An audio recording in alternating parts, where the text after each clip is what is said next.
railway station. Yeah, that's this show. Riding in my car, and I'm listening to the radio. It's time for Dukes and Bell. Oh, someone told me it's the Black Beverly Hills. Is that true?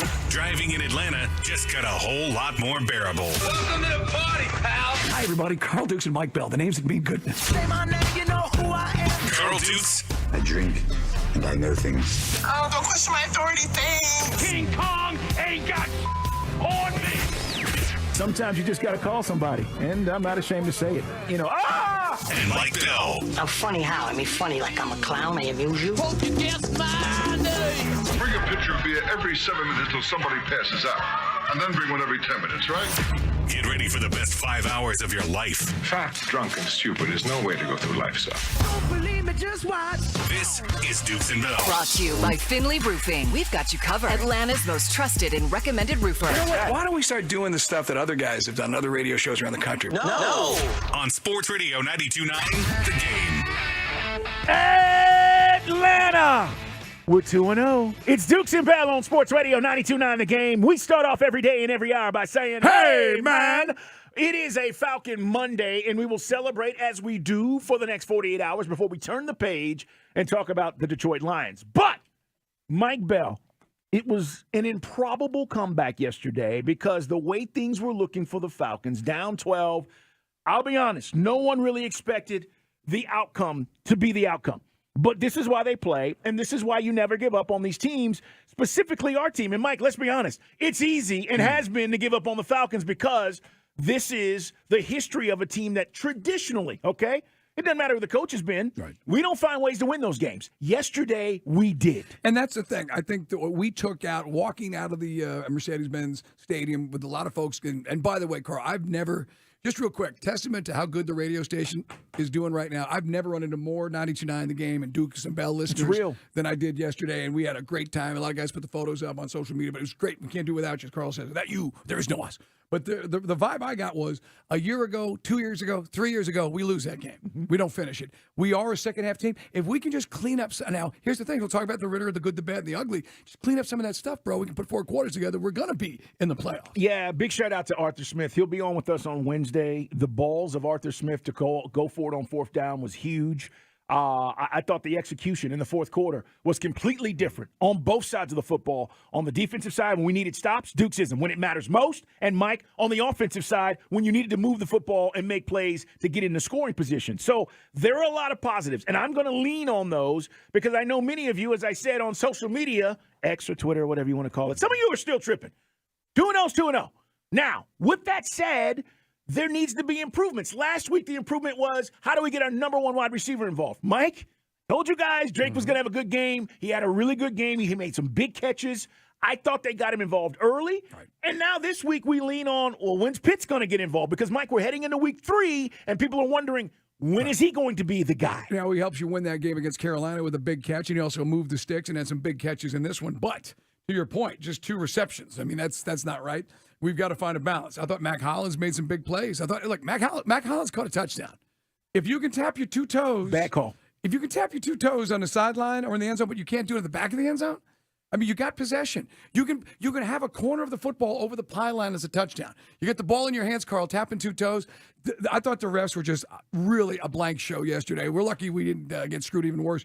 But getting back to your initial point, yeah, we know that as the season evolves, everyone will get a taste. But yeah, he's got to be a bigger factor in the game. The biggest factor in the game was Bijan.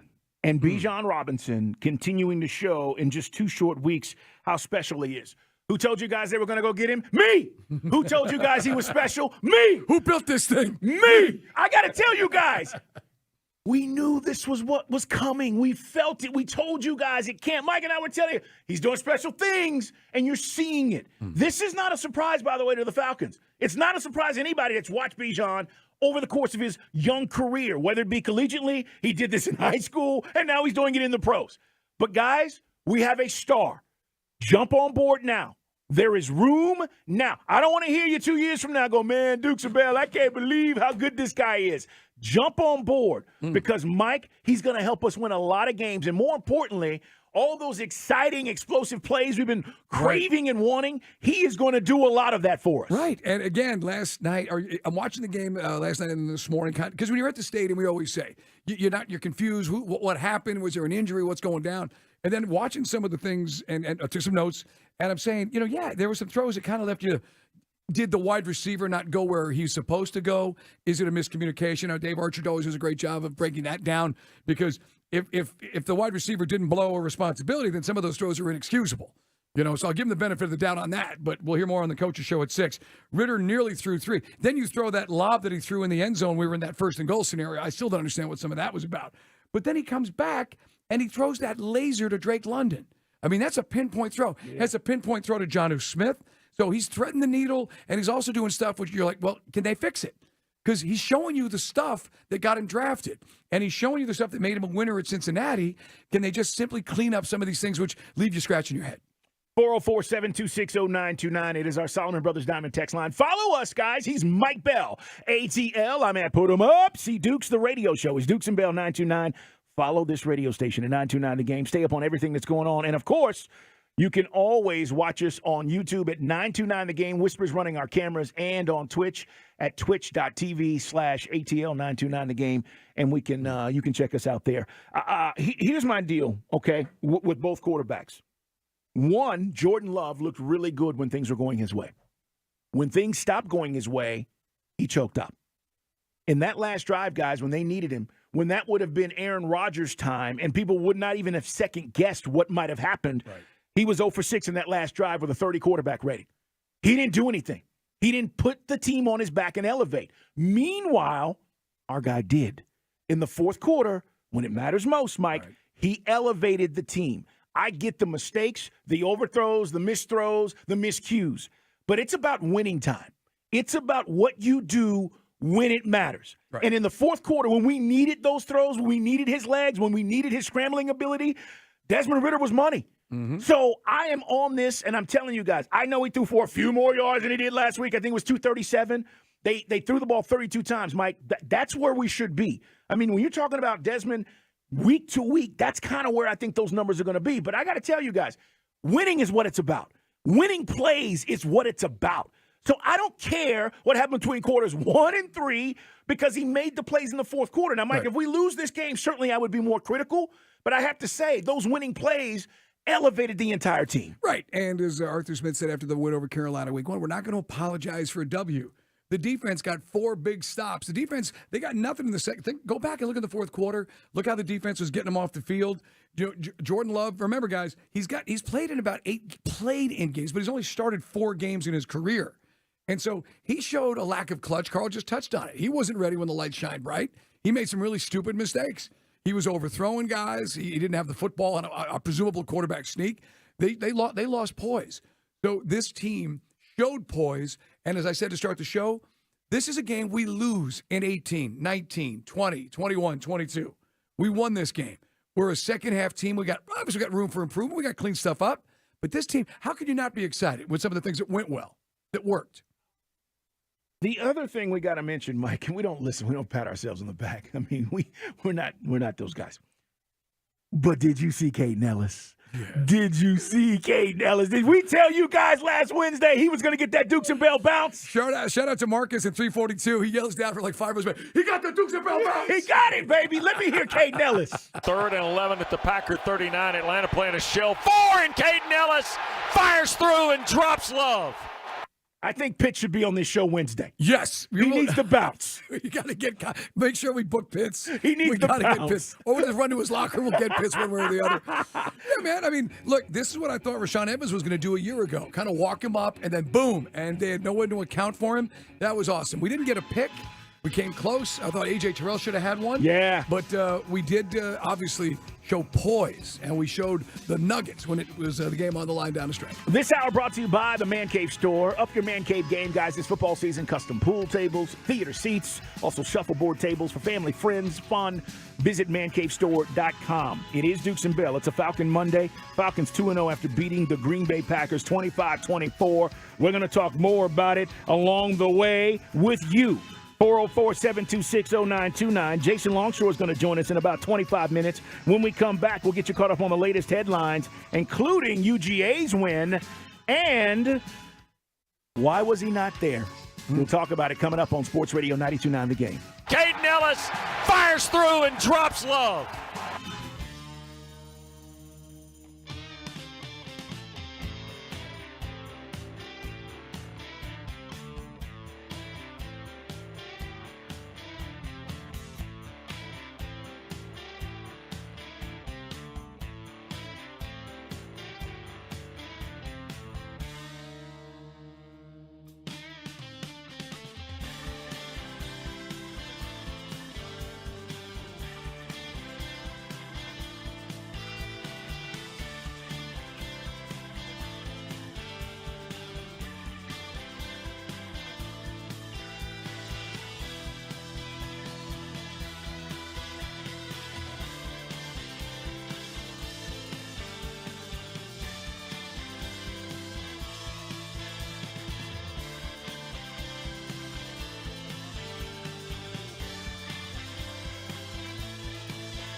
Then things get really good. Back to more Dukes and Bell, presented by Finley Roofing. Let's go, baby! Let's go! On Sports Radio 92.9 The Game. Falcons win. It is a Falcon Monday. It's Dukes and Bell, Sports Radio 92.9 The Game. Jason Longshore is on the way. We got to discuss this, and we'll certainly take your thoughts and calls coming up on the Falcons as well. 404-726-0929. That's our Solomon Brothers Diamond text line. I don't care. I mean, I care because we won. I don't care necessarily about, the intricacies of the match. The show was messy, okay? Right. The reason why 70,000 people wanted to go down to Mercedes-Benz was messy. And I get it. We have Atlanta United fans. We got 17s. We got our supporter groups. Listen, Mike and I have been down since day one. We get all of that. But the show, okay, was messy. And he wasn't there. And I don't want to point the finger at one particular individual on Atlanta United staff, Mike. It's upper management. It's executives. I don't even know if they had any control over this, which they probably didn't. But Don Garber, who runs the league, did. And I got to tell you, this is a complete fail in coming to Atlanta and not having soccer's or MLS's at this point biggest star on hand to participate. And I don't care who you are, that is a fail. And I think, today, Mike, what should be happening is for all the people who paid that money to go see him and he wasn't there, they should be getting their money back. Let's be honest. They should be refunding those folks today saying, we're sorry, MLS is better than this. We're going to give you at least a portion of your money back because some people, Mike, paid top dollar. Yeah, I thought my section was kind of a little indicative of what you saw and what you expected when Messi was announced that he was coming to MLS and signed with Inter Miami. You had the regular season ticket holders that were stoked, that did not want to sell their tickets because this is a once-in-a-lifetime shot. Like when I was a kid, like I said, my dad going, you want to go see Pele? I'm like, I don't know who Pele is. And now I kick myself every day because my old man, through his connections with the cops, got tickets to see the Cosmos. And I could have said I saw Pele. Didn't know.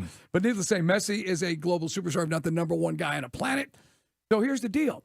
By the way, there's nothing to do with Atlanta United.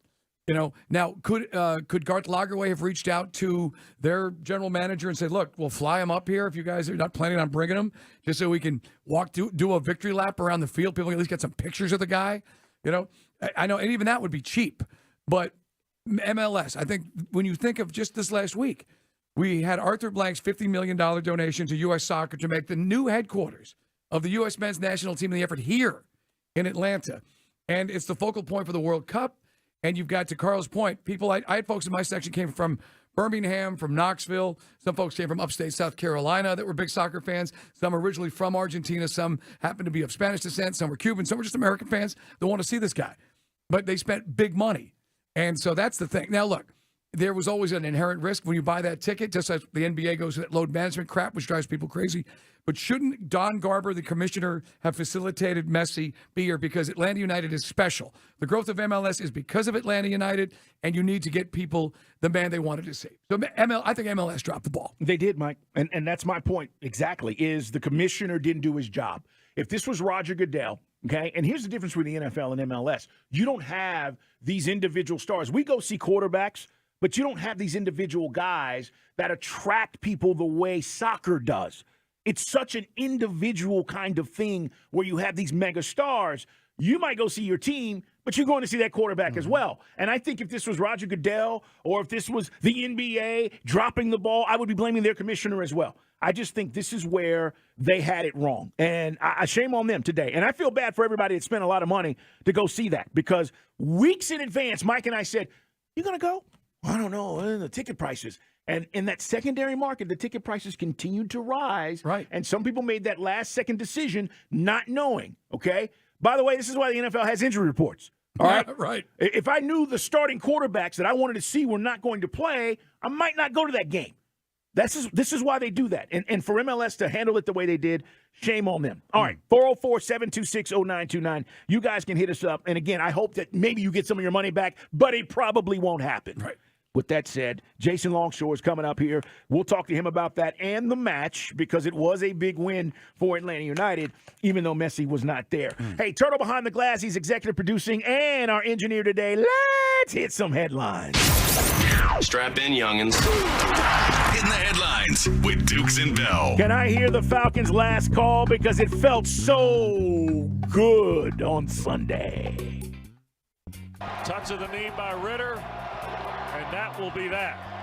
Terrific comeback for Atlanta to go to 2-0 today.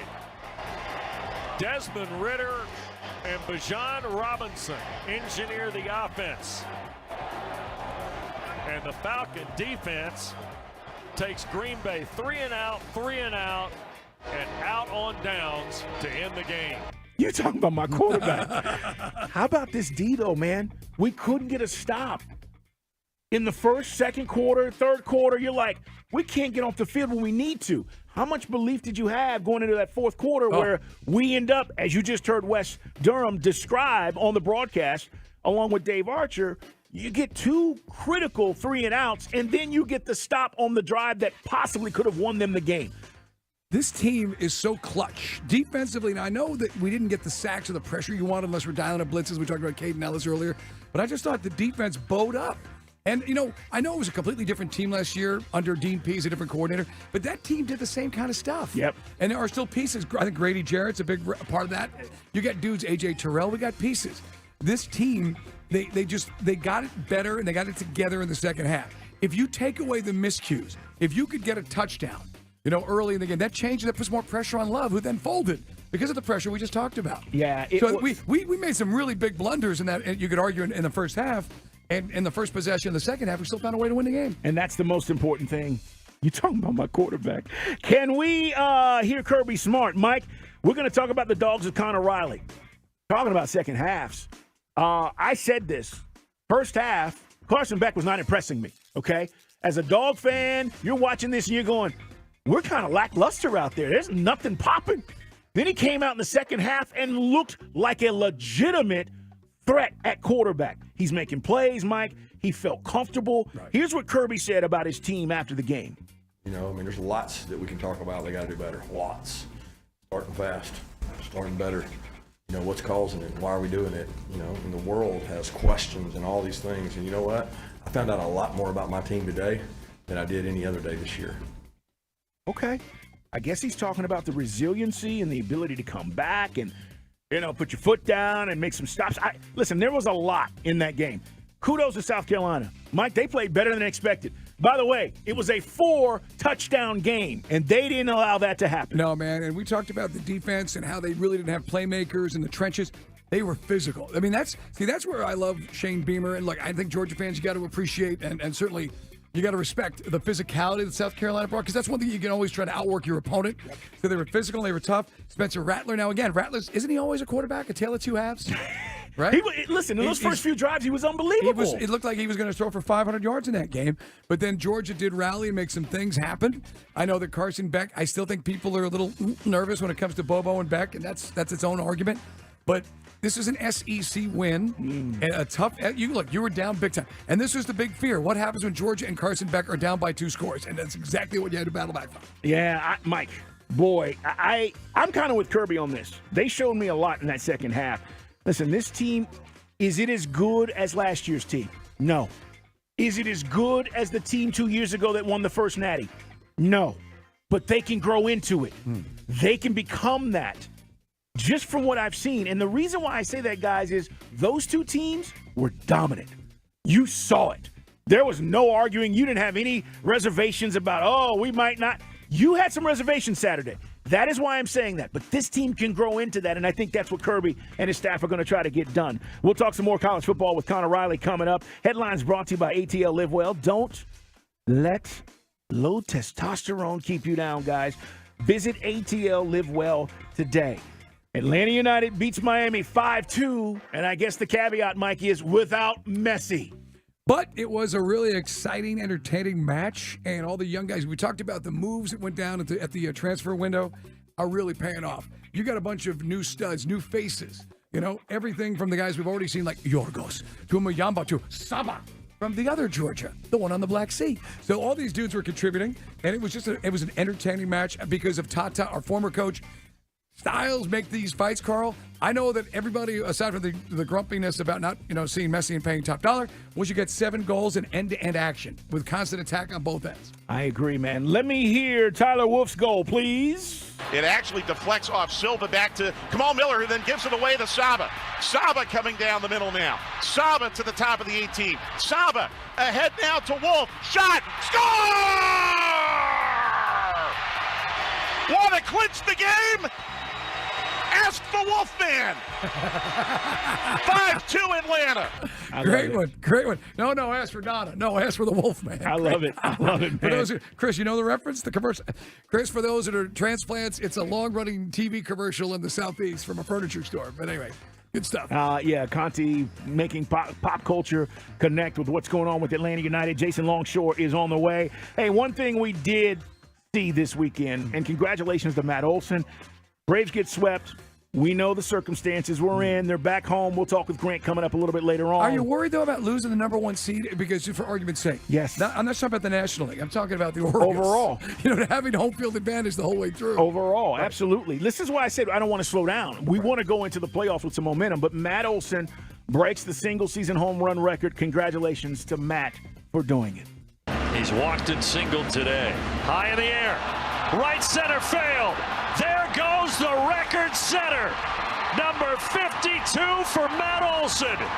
Most home runs in a season in Braves history. And he did it with an exclamation point. 433 feet. What a swing. What a year. What a smile.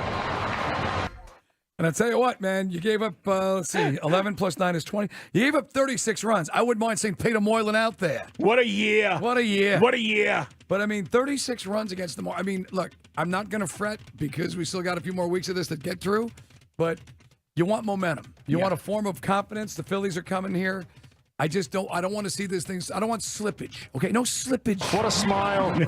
What a year. But, the Marlins hit you out for 36 freaking runs. In 3 games. By the way, if you're wondering, overall, we are 3 games in front of the Orioles for the best overall record. 4.5 over the Dodgers. Okay? What a year. This ain't over. Like, we can't just sit on our hands, and not that they are, but this ain't over. What a year. All right, coming up. No choke jobs, please. We're going to talk. I don't want to force this. It's Australian for beer. No choke jobs, please, Moylan. We're going to talk to our buddy Jason Longshore about this mess. All right, it has nothing to do with the win, and him and Mike did a great job of calling the match. But it just doesn't fit me. I'm upset about it. It just doesn't fit right with me. All right, we're coming back. Jason Longshore is next on Sports Radio 92.9 The Game on a Falcon Monday. Ask the Wolfman.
Stooks and Bell. We got spirit. How about you? Presented by Finley Roofing on Sports Radio 92.9 The Game. We talk about my quarterback. It's Dukes and Bell. We'll talk more about Ritter. Dez was great in the fourth quarter. Dukesism. When it matters most, he stepped his game up, but so did the defense, Mike. It is a Falcon Monday. We will talk more about the game that happened yesterday with you guys, 404-726-0929, and watch us on YouTube at 929 The Game. A reminder, this hour is brought to you by the Man Cave Store, guys. Get your Man Cave Store on. Go to mancavestore.com. Let's talk to Jason Longshore. And, Jason, I know you've gotten a lot of this over the weekend, and it's almost like you're defending soccer. And we know, you had nothing to do with it, but people, in the know like yourself, people want answers. And so they go, Jason, what's going on? What happened? Where's Messi? Why is this guy not here? What has been your answer over the last 48 hours? When you have a 36-year-old who has played 12 games in about 50 days since he joined Miami, and then at the end of that run, he flew to Los Angeles and back, flew to Buenos Aires, flew to La Paz, Bolivia, then flew back to Miami. He's probably pretty tired, and that's just honestly what it comes down to. The other thing about Miami's schedule is playoffs, even if he plays every 90 minutes and plays really well, playoffs could still be out of reach for them. What is in reach, though, is the U.S. Open Cup final, and that's not this Wednesday but the following Wednesday. And I think Tata Martino has made it pretty clear when it comes to Miami, that's the next priority for them. If they can get into the playoffs and make a little run, that's a great bonus, but the road is really out of their hands to a degree in terms of all the teams they got to climb over to get to a postseason spot. They can lift another trophy, and if they win 2 trophies since he joins, that's a successful year for Inter Miami. Yeah, I know that, Jason, and maybe this is pie in the sky, and as we said, everyone's just kind of reaching for, why this happened. We all knew there was, first off, look, they danced around the subject, maybe does, maybe doesn't play on field turf. Tata kind of, I'll be honest, kind of gave you the okie doke, because on Thursday, Tata's like, no, I coached there, there's nothing wrong with the stuff in Mercedes-Benz, which kind of buoyed some people to say, you know what? Get my visa out. Let me pop that $500 to go get those Messi tickets. What about Don Garber's culpability? Is there anything that at this point you can say, look, guys, we'll fly him up. He walks around, get him on a plane, get him back home. Because this is the heart of American soccer right now, literally and figuratively. He has to be more than that, though. And that's the next step for American soccer. And look, this was the 8th largest crowd in Atlanta United regular season history. Not the biggest, right. The 8th biggest. We've seen these crowds before. A lot of people paid a lot of money for tickets when they thought he would be available for it. The turf thing, Tata Martino has had, obviously he played here, he managed here, but he had his Mexico national teams play on the turf at Mercedes-Benz Stadium. He's not going to say anything bad about the turf because he doesn't have any problems with it. Lionel Messi himself said he doesn't have any problems with the turf. I don't think it had anything to do with the turf. I think it had to do with 12 games in 50 days, plus all that travel, plus the Open Cup final being the priority for them. Could you have had him show up and walk around? Sure. If you'd wanted to do that, would that have made people happy, or would we just be griping about something else? I think we'd still be griping if that was the case if he didn't play. I know that the styles make the fight, as we said a few times already this show, but I love the match. It had everything, and maybe because Tata's a way of approaching the match and attacking style, it just seemed like a little kind of a heavyweight fight, Jason. Back and forth, great scoring opportunities, and everybody, all the newer faces get involved.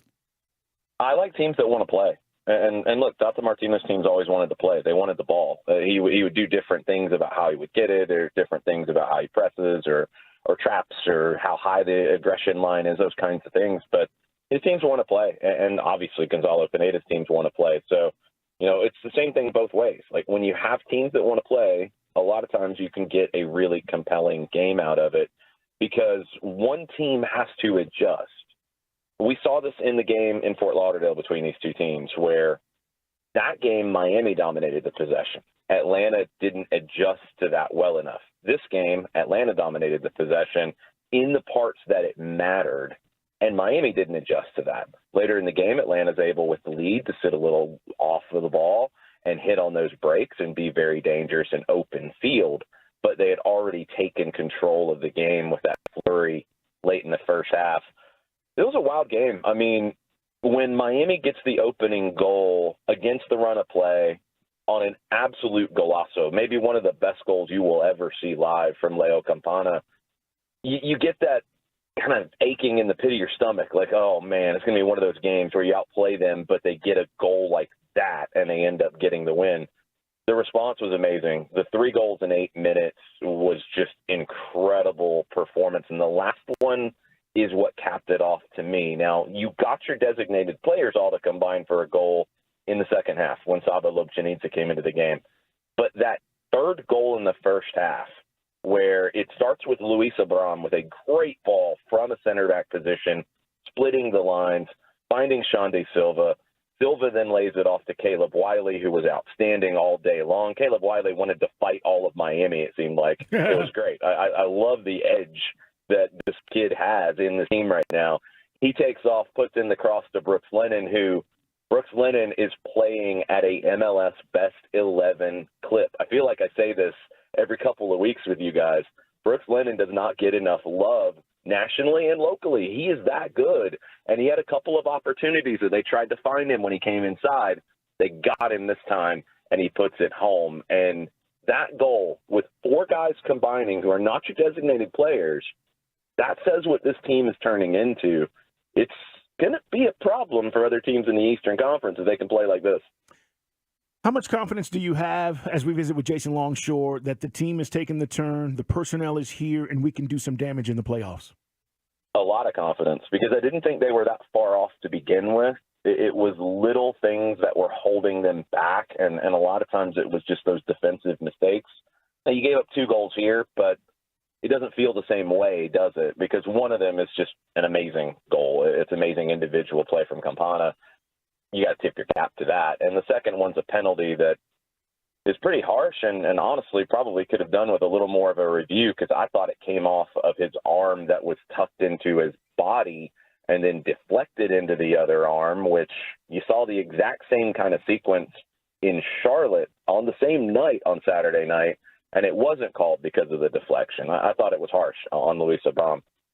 You've got to continue to be better defensively, but now I think you have to feel more confident about where this team is, because when you get Saba Lobjanidze into the team on a regular basis, I think we've seen his quality in short bits, and he's still, I think, building that chemistry with the players around him.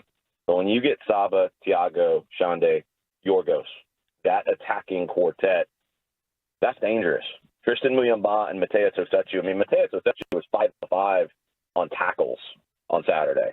He was doing everything all over the middle of the field just to set everybody else up.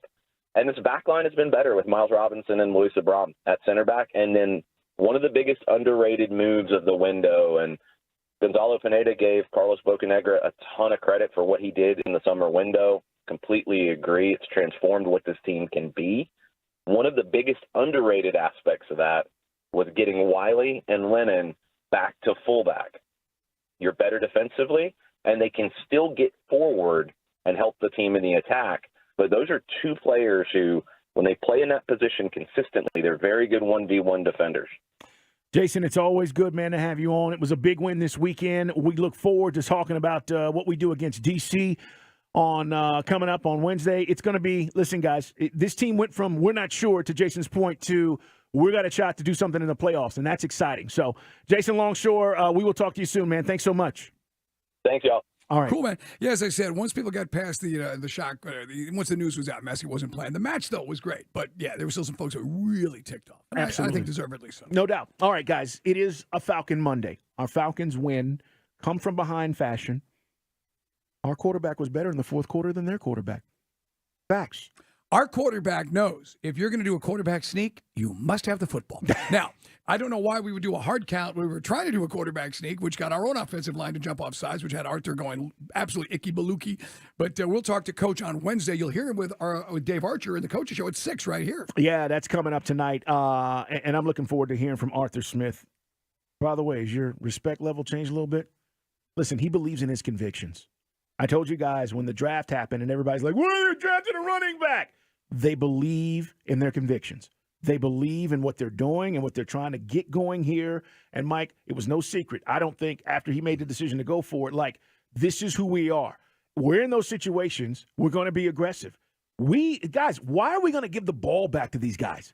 It made no sense, Mike. We're going to go get it, and then you give it to your most electric player in Bijan Robinson on a 4th down situation. Go get the first down. Boom. All right, now let's let them run a little clock. We're playing a little, game with these guys. I thought the way he managed the clock yesterday was brilliant. Look, as we said, we're not going to apologize for a come-from-behind victory down 12 points with 16 minutes left in the game. We made some mistakes. We showed poise. Quarterback did some things that were really kind of screwy. Then he did some amazing stuff. We talking about my quarterback. Yes. So I think it depends on who you are. If you're one of these guys that if you're never going to buy into the Falcons, if you're a front runner who can't put some emotional equity into a team which is building something, I got no use for you. Okay? Go get a hat of the team that's in first place right now somewhere that wants to be a Chiefs fan. Take the cop out.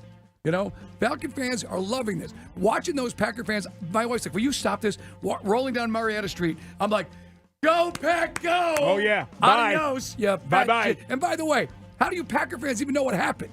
You couldn't get a hot dog. Those fat slobs are all over the place, Carl. The concession lines were packed. Why don't you eat a meal before you come to the game next time, Tubby? Hey, coming up, NFL Blitz is on the way. A lot of stuff happened in the NFL yesterday, including it looked like they were going to win. And then they needed 2. And then they didn't get that. Oh, we'll tell you about it next.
Brooks and Bell. Brought to you by Finley Roofing. We've got you covered. Atlanta's most trusted and recommended roofer. I find it interesting. Thanks for making us your sports station. Sports Radio 92.9 The Game. Oh, it's a Falcon Monday. Falcons 2-0. 2-0.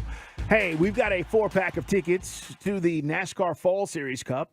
Sunday, October 1st. It's coming up at Talladega Super Speedway. Dega, baby. We're going to give you those tickets between now and 6 when Mike and I are done. We're off early because of the coaches show today, and I'm curious to hear what Coach Art has to say to Dave Archer. I'll say this too, guys, and I want to read this to you because this is what Jake Matthews said about our quarterback. My quarterback. I saw a leader who made some plays when opportunities came. I thought he played great today.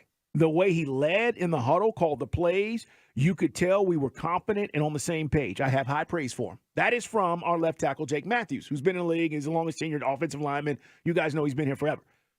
Mike, you have to think you can believe and want to believe that you can win. That starts with the quarterback. I didn't see that from Jordan Love, by the way, in the fourth quarter. When they needed him to make plays, it was woe is me. What am I doing with the ball? He went from being this super confident guy, we're up 12, look at me, to I'm not sure what we're doing and where I'm going with the football. That was not Desmond Ridder when we needed him to be great. So that is what Jake is talking about, and that's coming from a guy that's in the huddle. You have to believe we're going to be fine. We're going to be fine. Let's go. After they scored that touchdown to take the 24-12 lead because Koo did miss that one extra point, it was punt, and then down on downs when they had the penalty, which we declined, and that was the end of the ball game because the catch was not a catch. Ball hit the ground. So, yeah, they just kind of evaporated. They had a big lead. They were in the driver's seat. We made plays, as we said. I think you're not a bad Falcon fan if you're criticizing some of the things which need to be cleaned up. But you have, as Carl's been supporting Ridder. He's been more supportive of Ridder than I have. But I think you can look at the good and the bad. You say, okay, he can do these things. He's shown you the ability, Carl, to be clutch. He's also shown the ability that, okay, sometimes he maybe he's forcing things or he's got to make better decisions. I think that Arthur can fix this. I think Arthur Smith can help and Dave Ragone and make better decisions. But you guys, we don't apologize for coming from behind. You're down 12. We said this to start the show with Carl. How many times in the last 6 years would we have lost a game like this? Exactly. Wouldn't have had the juice. Yeah. Carl wouldn't have had the poise or the talent to see it through. Yeah, and as far as Ridder's development, he's growing on the job, right? We got to take this. We got to take the good with the bad. The good, though, guys, is he's 2-0 this season as a starting QB number 1. Now, it's a long year, and we've got plenty of time to evaluate and assess all these things and how it's going to look 6 weeks, 8 weeks from now. Mike, when we get to week 15, what's this team look like? What are we talking about? I don't know. But it starts with him. And for everybody in the offseason who said it's all about Ridder, well, Ridder's 2-0. So I'm not sure what else to tell you except that's where I'm at right now. If we go on, God forbid, a 4-game losing streak, and he's playing terrible, and all of a sudden he's turning the ball over and making mistakes like other quarterbacks I'm watching around the league, we'll have that conversation. But that's not the conversation today. That's not what he did against Green Bay. The woulda, coulda, shouldas didn't happen. I get it. He almost did. Well, hell, I almost climbed Mount Everest, but I didn't. So that's where I'm at today, guys. With Ridder, he's 2-0. I'll take it, and let's continue to see his development. Right. And there were some other things defensively. I think that there was a couple of plays on one of the touchdowns. I think it was D. Alford kind of got sucked in. He bought the play. Actually thought it was a run play. And so there was really and A.J. Terrell got caught in a similar situation earlier in the game where there was some things really popping out in the flat for the Packers. And look, the pass rush, we talked about it. We maybe have to generate the blitz. Now, that's more concerning to me. Yeah, we're not getting there with the down linemen, so we're blitzing. Now, I will say this. Calais Campbell had a great stop on A.J. Dillon. Yeah. He busted through like the Kool-Aid man, swooped him off his feet. So, but we need more of that. And this is why, there were some folks who said, look, and I understand the logic behind it at the time. I was trying to be glass half full. You're getting guys like Bud Dupree and Calais Campbell at the end of the string. Are they going to be able to step up? I need Ebiketie to pop.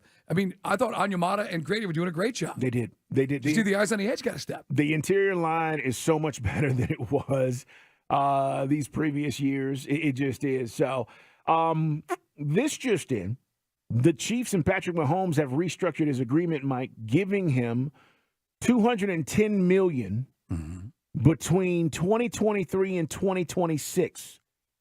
Front-loading it? Yeah. Well, all these deals have happened. Right. He's the reigning Super Bowl champion. I don't disagree with this. It's the most money in NFL history over a 4-season span. His compensation for those years is now guaranteed. So he will get 210 guaranteed over that span. So they have restructured. And again, this just gets back to, you saw all these quarterback deals over the summer. Everybody's getting, what, 275, whatever it was. He already has his deal in place, but now they're handing him this money up front. And I love it. I think he's playing great, Mike. Chiefs didn't lose yesterday to the Jags, so that is just in. I had to do the math on my phone calculator. So $52.5 million per year. Yeah. And he deserves it. He's the guy you tune in to watch every week. He's the guy that stirs the drink. And by that was an interesting game. We'll talk more about it coming up in the Blitz. But the Jaguars, and then they were kind of toe-to-toe and even for a minute. But that makes sense. He's the one guy. I don't think there's a football fan out there who wouldn't say he's worth every penny. All right, guys. It's Dukes and Bell. Falcon Monday. We'll certainly open up the phone lines coming up. Also, Danny Warfel's going to join us. We're going to talk some college football with Connor Riley at 4 o'clock. Stay right there. Let's get to an NFL Blitz. Welcome to the NFL. With news and notes from around the league, this is NFL Blitz on Dukes and Bell. Game balls, no balls on the way. We'll hand them out. Mike, I got to tell you, the Dolphins are pretty good, man. Yeah, me and Chris were on it last night. Now, they did miss a field goal late. That did make it more interesting than it should have been. But I got to be honest, and we'll talk more about this throughout the week, but, Saban and Belichick, thick as thieves they are, two guys who look like they're losing their fastball. I know that, the Patriots did make it more compelling. And Belichick is still a defensive genius. And how about the way they kind of bracketed Tyreek Hill? Really kind of took away his effectiveness with the explosive play. A young corner actually did a nice job as well. Tyreek gave him a shout-out. But, yeah, those Dolphins, man. Coach Bra and those dudes have really got it dialed in. And Fangio's defense bounced back after an awful showing against L.A. Chargers, against the Chargers. 24-17 was the final. That was last night. That was Sunday night's game. By the way, Dolphins were a 2-point favorite if you're into those kinds of things, and we are. Tua, another good game. He did throw a pick, but I said this, when he's on the field and healthy, he wins. Right. That's just what happens. He still got Tyreek in the end zone for a touchdown, but just didn't have one of those, obviously you were going to replicate a 200-plus yard day. But it was more about Waddle. Then Waddle goes out. Waddle left the game, which would kind of change things big time momentum-wise. Meanwhile, the Broncos are 0-2. They couldn't beat the Commanders yesterday, and when they needed it, boy, you get a Hail Mary, which if you haven't seen it, it's out there. It was incredible. But now you need a 2-point conversion, and they fail. They couldn't get it, Mike. And here we are talking about Sean Payton and what the difference was going to be. And, Russell at times looks better. No doubt, Mike, the deep ball and all that stuff. But it's about wins. This is why I'm talking about our quarterback. In Denver, the conversation is we're 0-2. We were terrible last year. What's really changed? It doesn't matter how close you were. So yesterday, it was interesting, Mike, to see the Commanders, who, by the way, are 2-0 this season. This is one that kind of defied logic. And by the way, how much fun is it watching Sean Payton? Isn't it great to watch Sean Payton? Again, for those who are new to Atlanta, this guy had a mean on for us, and it was always personal. It was never business.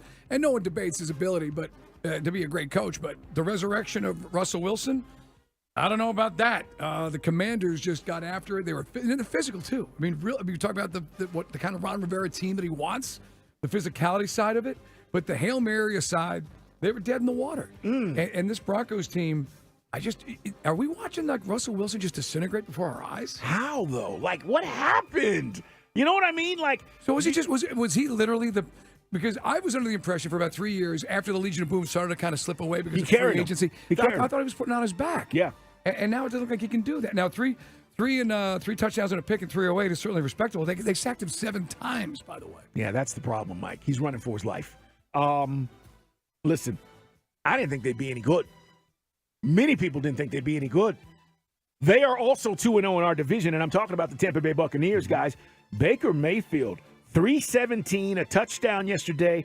Mike Evans was balling out. I mean, He had 171 yards yesterday. Let me hear Baker to Mike Evans. So now the Buccaneers are going to have to overcome 3rd down and long, 3rd down and 14. Need to reach the 18-yard line to hang on to the ball. Empty backfield. Mayfield takes a low snap. Looks upfield. Goes a fade route toward the sideline, toward the end zone. Caught ball. Touchdown, Tampa Bay. Mike Evans with another huge grab. Fire the cannons. The Bucs score a TD. Our good buddy Gene Deckerhoff with the call to Bucs Radio Network. Yeah, they sacked Justin Fields 6 times. And if you go back, and they sacked him a bunch. It's 10 sacks on Justin Fields in 2 games from that Bears offensive line. So over the weekend, Greg Allman, who's been on our show, talked to him. He covers the Buccaneers. And Greg said that defense, guys, they got a bunch of vets on that defense. Devin White, Vita Vea, they got a bunch of guys. And he said they took it personal this offseason when everybody's like, yeah, Brady's gone. Y'all are finished. You saw it. I mean, they got after Justin yesterday. So the defense, with a lot of veteran presence, they're locked in. Levante David, Shaq Barrett's still there. Yeah, they got some guys. Right. So all of a sudden now, you need great play from Baker Mayfield. He's doing it. 2 weeks in a row, he's been efficient. No interceptions, by the way, for Baker yet. So, a league that, looks at this division like we're the Sisters of the Poor. We got the easiest schedule by virtue of record. We're going to see tonight, we got that wacky double dip. They stagger. I have no idea. And if you know why, Chris, or you, Carl, why they do this, I don't understand. I mean, if you're paying for the Sunday ticket on YouTube, I think you want more games, right? You only got 4 in the 4 o'clock window yesterday. Not less. So they do a double dip on ESPN. So you get one really bad announcing crew and one okay one. So I don't really understand this move. But see what the Saints have got up their sleeves. A division game in Carolina tonight, by the way. So that's 7:15. You like either one of these teams? You like anybody in these games? I think I like the Saints. Yeah. I think I'm not going to touch it. Yeah. But I was sweating out that end of that Dolphins game. But yeah, this season, we were kind of told the NFC is kind of down, but some teams, like you mentioned, the Commanders, don't expect these guys to be 2-0 to start the season. Yeah, Sam Howell, man. Give him props. Sam Howell's playing well. NFL Blitz brought to you by our friends at Priority Men's Medical Centers. Check them out at PriorityMen'sMedical.com. The craziest game of the day was the overtime game in Detroit. This game should have been over. Seattle was up and then allowed Detroit and made some silly plays. Mike Final was 37-31. Geno and company get out of town with a dub. Detroit's going to be kicking themselves because they should have probably won this game, but I thought it was a fun game to watch. Geno, 2 touchdown passes to Tyler Lockett, but I thought Seattle literally almost handed this game over to Detroit and then was somehow able to regain their composure in the overtime and get it done. We're going to see Detroit. Now, again, that's going to be a tough situation. Desmond Ridder did not win on the road last year. They did no favors by starting him in New Orleans and then later in the year in an awful game against the Ravens. But this will be a big road test in Motown. I'm not sure how many of those Lions fans are still going to wear a blue ski mask. I think it's just let it go. A little sweaty. The bigger story of the weekend is when you're a running back and the running back's getting devalued, Carl. And a guy like Saquon Barkley's got to settle for a 1-year deal. And every Giants fan is freaking out because now there's a potential ankle injury, which may keep him off the field for a minute. And if you're Saquon Barkley, you're betting on yourself. And now this is a danger. You may never get that big multi-year deal you were looking for. Yeah, this is the danger that goes with it, which is why guys hate it. They were down 20-0. Yeah, it was a great game. The Cardinals come back, but they lose Barkley. And then you brought this up earlier, the calf situation where Burrow isn't getting better. He's banged up. Yeah, Burrow is not looking like Joe Burrow. And so if he re-aggravated that, Mike, that's a problem.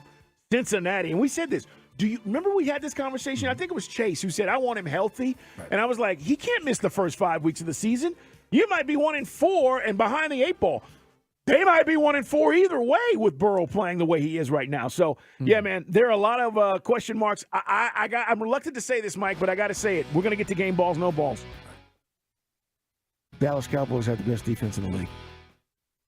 Dallas Cowboys have the best defense in the league. It's not even close. I wanted to say the Eagles going into the season, but the way that they were able to throw against the Eagles, yeah, and the Cowboys are balanced. You're right. It's not even close. But also, Zach Wilson, if you're looking for this guy to save your day, if you're a Jets fan, it just doesn't seem like he's capable of doing that. Chris, I don't even know how you watched that yesterday. How did you watch that in the fourth quarter where he's throwing 3 picks? You want to know how I watched that, Carl? How? I'll tell you how. Because I knew exactly how it was going to go. Hey, man, Anthony Richardson in the concussion protocol, too, for the Colts. That was an exciting game.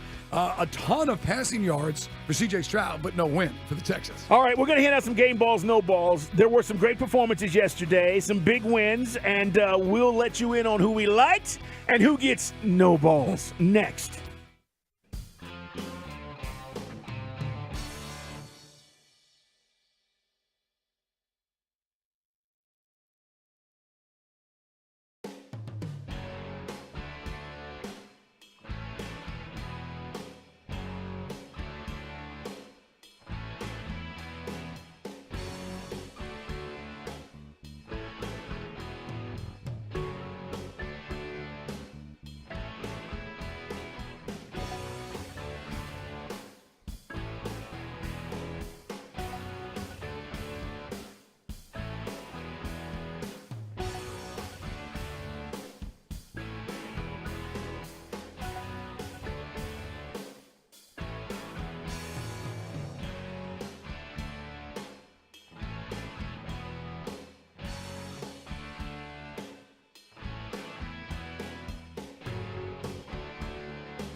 Back to more Dukes and Bell. Let's go, let's go. Presented by Finley Roofing. On Sports Radio 92.9, The Game. We got to hand out some game balls and no balls. Wednesday, Mike and I will be at Flowery Branch. We'll grab Coach, a couple of players along the way as we get ready for Detroit. But we're not there yet. We're still basking in the joy of beating the Green Bay Packers. Packer fans are talking a lot, too, leading up to Sunday, Mike. I got to tell you, a lot of that pack, go pack stuff, nation, pack nation. We'll see you guys. Look, I get it. It's a heritage team. I understand, and we'll talk more about it in Guy Talk. There was obviously about anywhere from 20 to 25,000 Green Bay Packer fans in attendance, depending on who you were talking to as far as the head count. It seemed like about 20 or more thousand to me. But I said to Carl earlier, I don't know how they know what the hell happened in the game. Did they all miss their continental breakfast at the hotel they stayed at? Did you stop it? I mean, look, we can all lose a few pounds. I'm trying right now. The struggle is real. But, I mean, my God, I've never – you couldn't hear yourself in the concourse from the sound of Packers fans' thighs rubbing against each other. Okay, wait a minute now. Come on. Yeah, I mean, it was like have you ever seen a guy, like, literally go, is there any way I can just eat the cheese from the dispenser?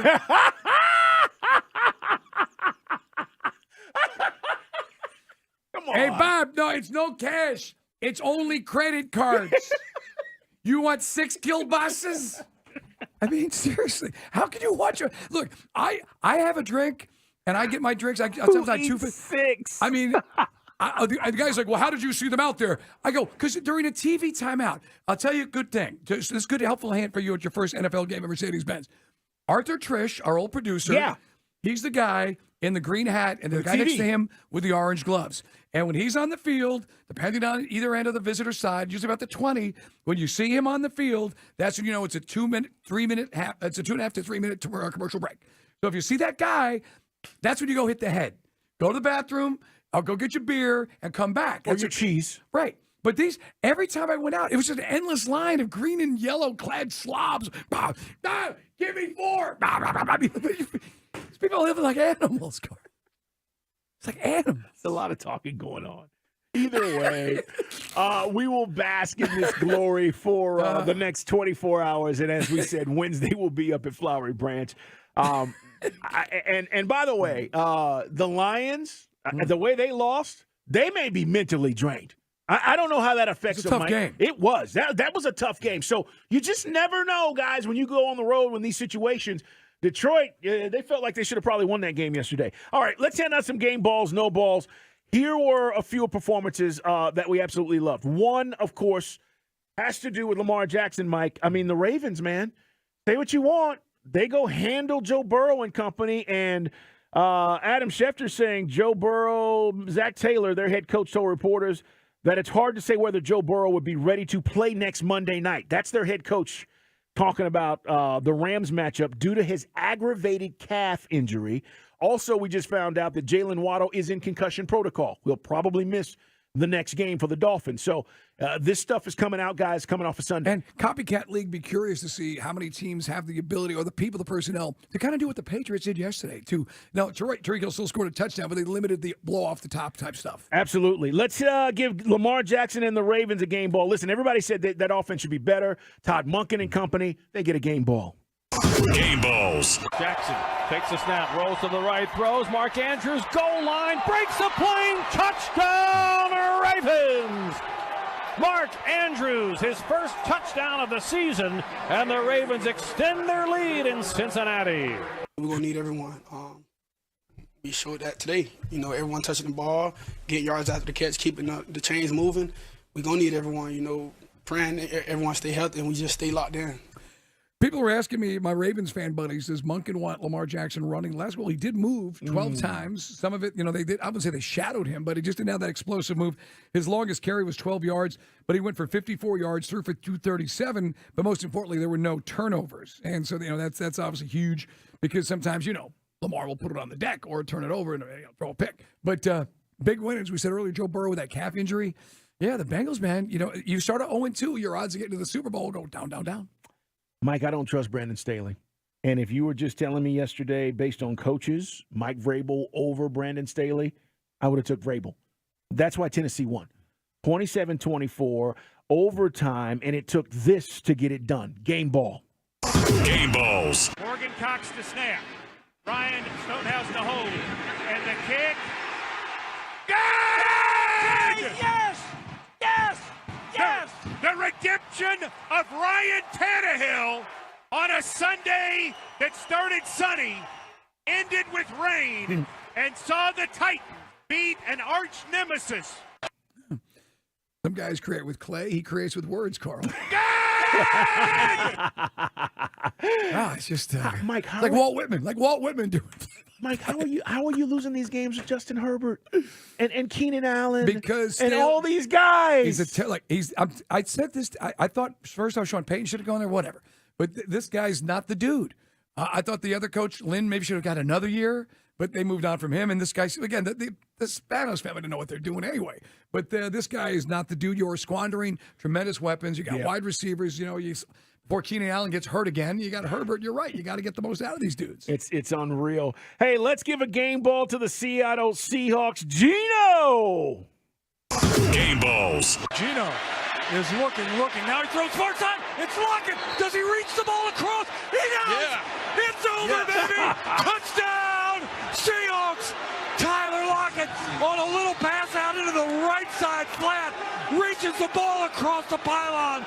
He scores. Game over. Seahawks win 37-31. No balls.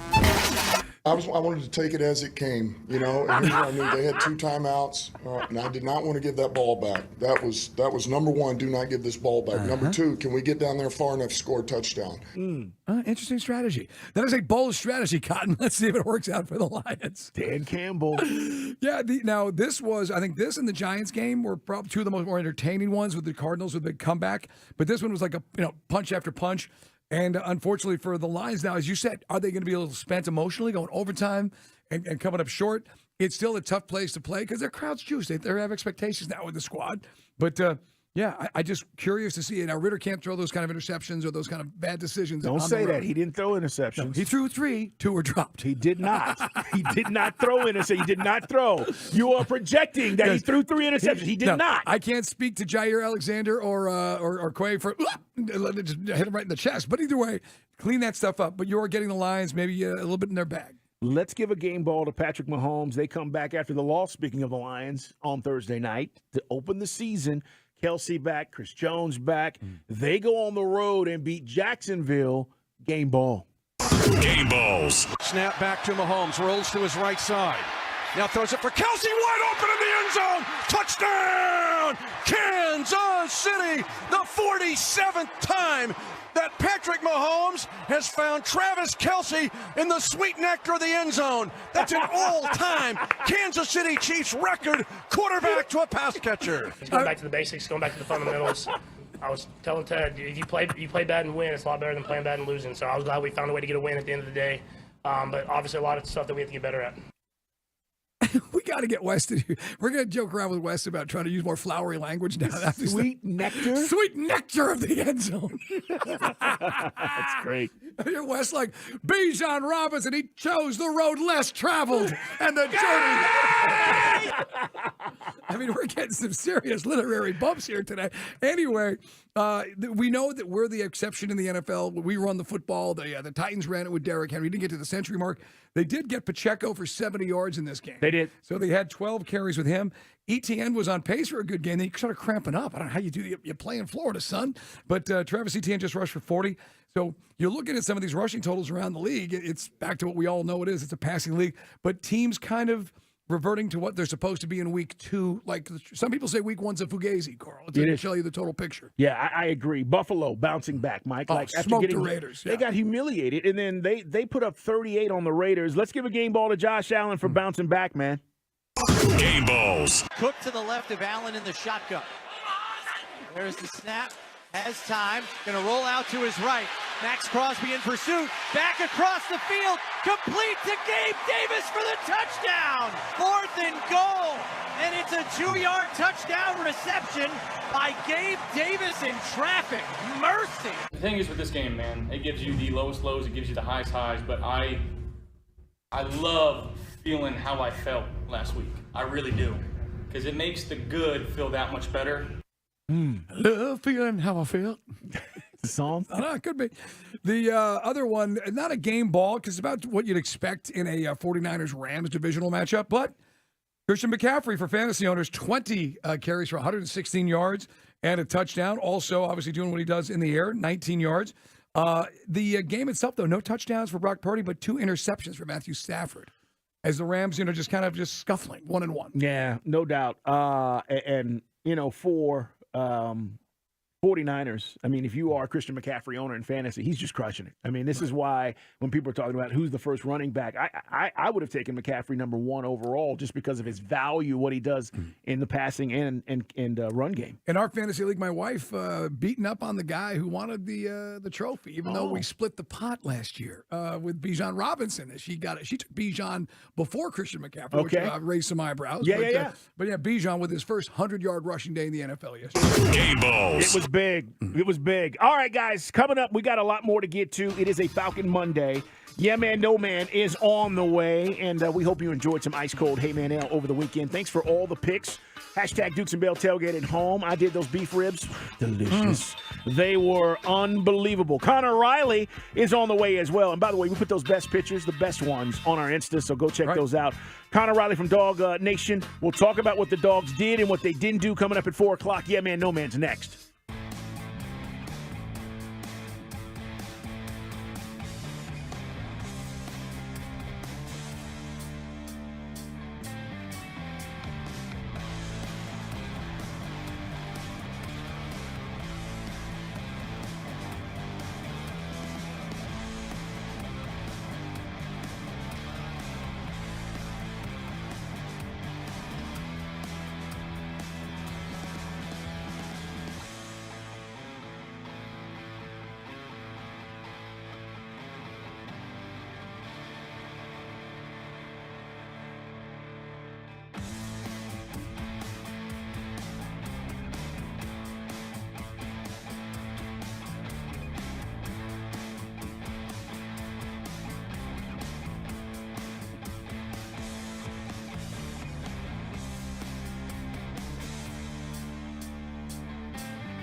Dukes and Bell. Oh, okay. Presented by Finley Roofing on Sports Radio 92.9 The Game.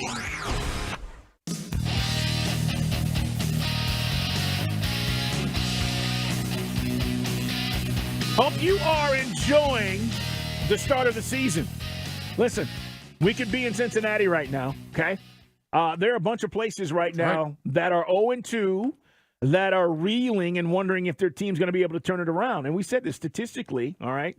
At 0-2, I don't like to get into this. Once you get to 0-3, 0-5, then we can start talking about your chances and how they dwindle for a chance to get not only to the playoffs but to the Super Bowl. But either way, we could be at a lot of places. We're not. We're in the ATL where our team is 2-0. And so I'm very excited about that aspect of things. And we're talking about it with you. It's 404-726-0929. Coming up, 5 o'clock, we will take some of your phone calls. Again, the Coaches Show on the way, and we found out today's player segment will be Caleb McGarry, Mike. Now, you guys know we've been critical of Caleb, some of the pass blocking stuff that we've seen here. We need him to be better. But yesterday, I thought they did a really good job of protecting when they needed to. Now, Ritter showed you his legs yesterday, which, you know, those design runs, nice job, Coach Art. Hey, how about the run which set up the first and goal? And then it was, because they had they were offsides, they moved it half the distance. But how about that run where Jonnu Smith, that's a new look we hadn't seen yet, where Jonnu's leading Desmond Ritter around the outside, and it almost breaks for a score if Ritter maybe pops it inside. And that was like, okay. See, that's the stuff you didn't see in preseason. There's no reason to show that stuff in preseason. I agree. And that's what they call it, Mike, an unscouted look. That's an unscouted look. Thanks, Coach Smith. Hey, man, let's get to Yeah Man, No Man. It's time for Yeah Man, No Man. He's the former MVP of his high school football team. Not really. From New Jersey. The Cavs are here. And gives rapid-fire questions. Here's the executive producer of the Dukes and Bell Show, Chris Thomas. What's up, Turtle? What is going on? I mean, I know what's going on. Jets are 0-2. But what's going on? See, Carl, here's the thing. What? You can't hurt me. You can't hurt somebody. The scars and the scabs are so deep that you can't hurt me. You could try. There's nothing I can say. There's nothing you can say. Your quarterback is terrible. There's nothing you can do. You're not going anywhere this year. I've been there. I've done Your it defense all. is not as good as you thought it was. No, the defense is okay, but the quarterback sucks. Something on offense, Carl. Something. Our season ended a week ago tonight. Yeah. I've accepted it. I've moved on. And instead of it's on to Cincinnati, like Bill Belichick said, it's on to 2024. Okay. Yeah. And for those not following the drift, yes, Chris is a Jets fan, and yes, the Cowboys beat him like a drum. I am not trying to intentionally hurt you. I'm just telling you what's going on with your team. That's all. Well, I appreciate the update, Carl. I plumb wasn't aware. Really, I'm not that intentional to reach out and do those kinds of things. Do you realize that the Cowboys have outscored New York teams 70-10? Yeah, the first 2 weeks. Jeez, defense, bro. You know what the problem is, Mike? You know what Carl's record is in his pick? Oh, here we go. Now you're going to get personal. He is 1-5. It's a long season, Turtle. What do you got, Yeah Man, No Man? He's clearly making it personal. It's a long season. By the way, we gave you 2 opportunities to get out of that Dolphins pick. I know. We took the Dolphins. He took the Patriots. I did. I was like, they'll cover Mac Jones. All right. Well, one guy who had a good weekend was the kicker for Missouri. That's not a sentence you could say often during a college football season. It was not a college kicker situation, as they say on the college football final. Exactly. It basically looked like if I put on a football uniform and went to go kick a game-winning field goal. But this is how it sounded. His name is Harrison Mevis. He missed a 53-yarder, 61 yards out. Is it good? Yeah. They're partying in Columbia. It's the longest kick in SEC history. He's going to have the night of his life in Columbia. Yes, he is. There's no doubt. Keep your clothes on tonight, young man. Yeah. Look, they partied like it was 1999. They rushed the field. It was great. But you're right as far as how he doesn't look like a traditional kicker. Is that the best way to put it? He looks like if Sebastian Janikowski was about a foot shorter and 100 pounds more. Yeah, he's literally built like a dishwasher box with spikes. Good for him. Yeah. Well, listen, he hit the keg. I know that on Saturday. That's for sure. Well, no one watching that moment. No one expected it. And I know it didn't really play here in the Southeast, but that's a big rivalry with them in Kansas State. Yeah, it is. Going all the way back to their old Big 12 days. Maybe he met Mrs. Mevis on a night out on the town. Well, because how many nights is he going to get to play hero? Not many. Well, you live this up for as long as you possibly can. You know I hit the game-winning field goal. I mean, you say that to everybody you meet, right? Coach Drinkowitz, maybe give us a little bit of little something for the night. Go celebrate. Hey, like I said, when you watch some of this, 'cause I always watch college football final on Sunday mornings before I get up to the Falcons game, and you watch some of these. I mean, you can't believe these guys are on scholarship. How feeble some of these kicking attempts are. Oh yeah, and some of these moments for a kid to deliver like that. So giddy up. All right. So in the NFL, we know there have been guys like Hockey Lee and other referees that try to make the moment about themselves. Well, this referee stepped up in the middle of the Seahawks and Lions game yesterday, and he became a household name.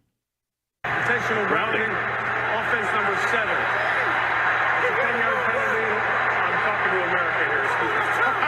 10-yard penalty and a loss of down, please. I'm talking to America. That's funny. At least got a sense of humor. Yeah, I agree. There's a lot of complaining going on there, wasn't it, in the background? Yep. Yeah, I didn't even know what he was saying. Oh, no, it sounded like this.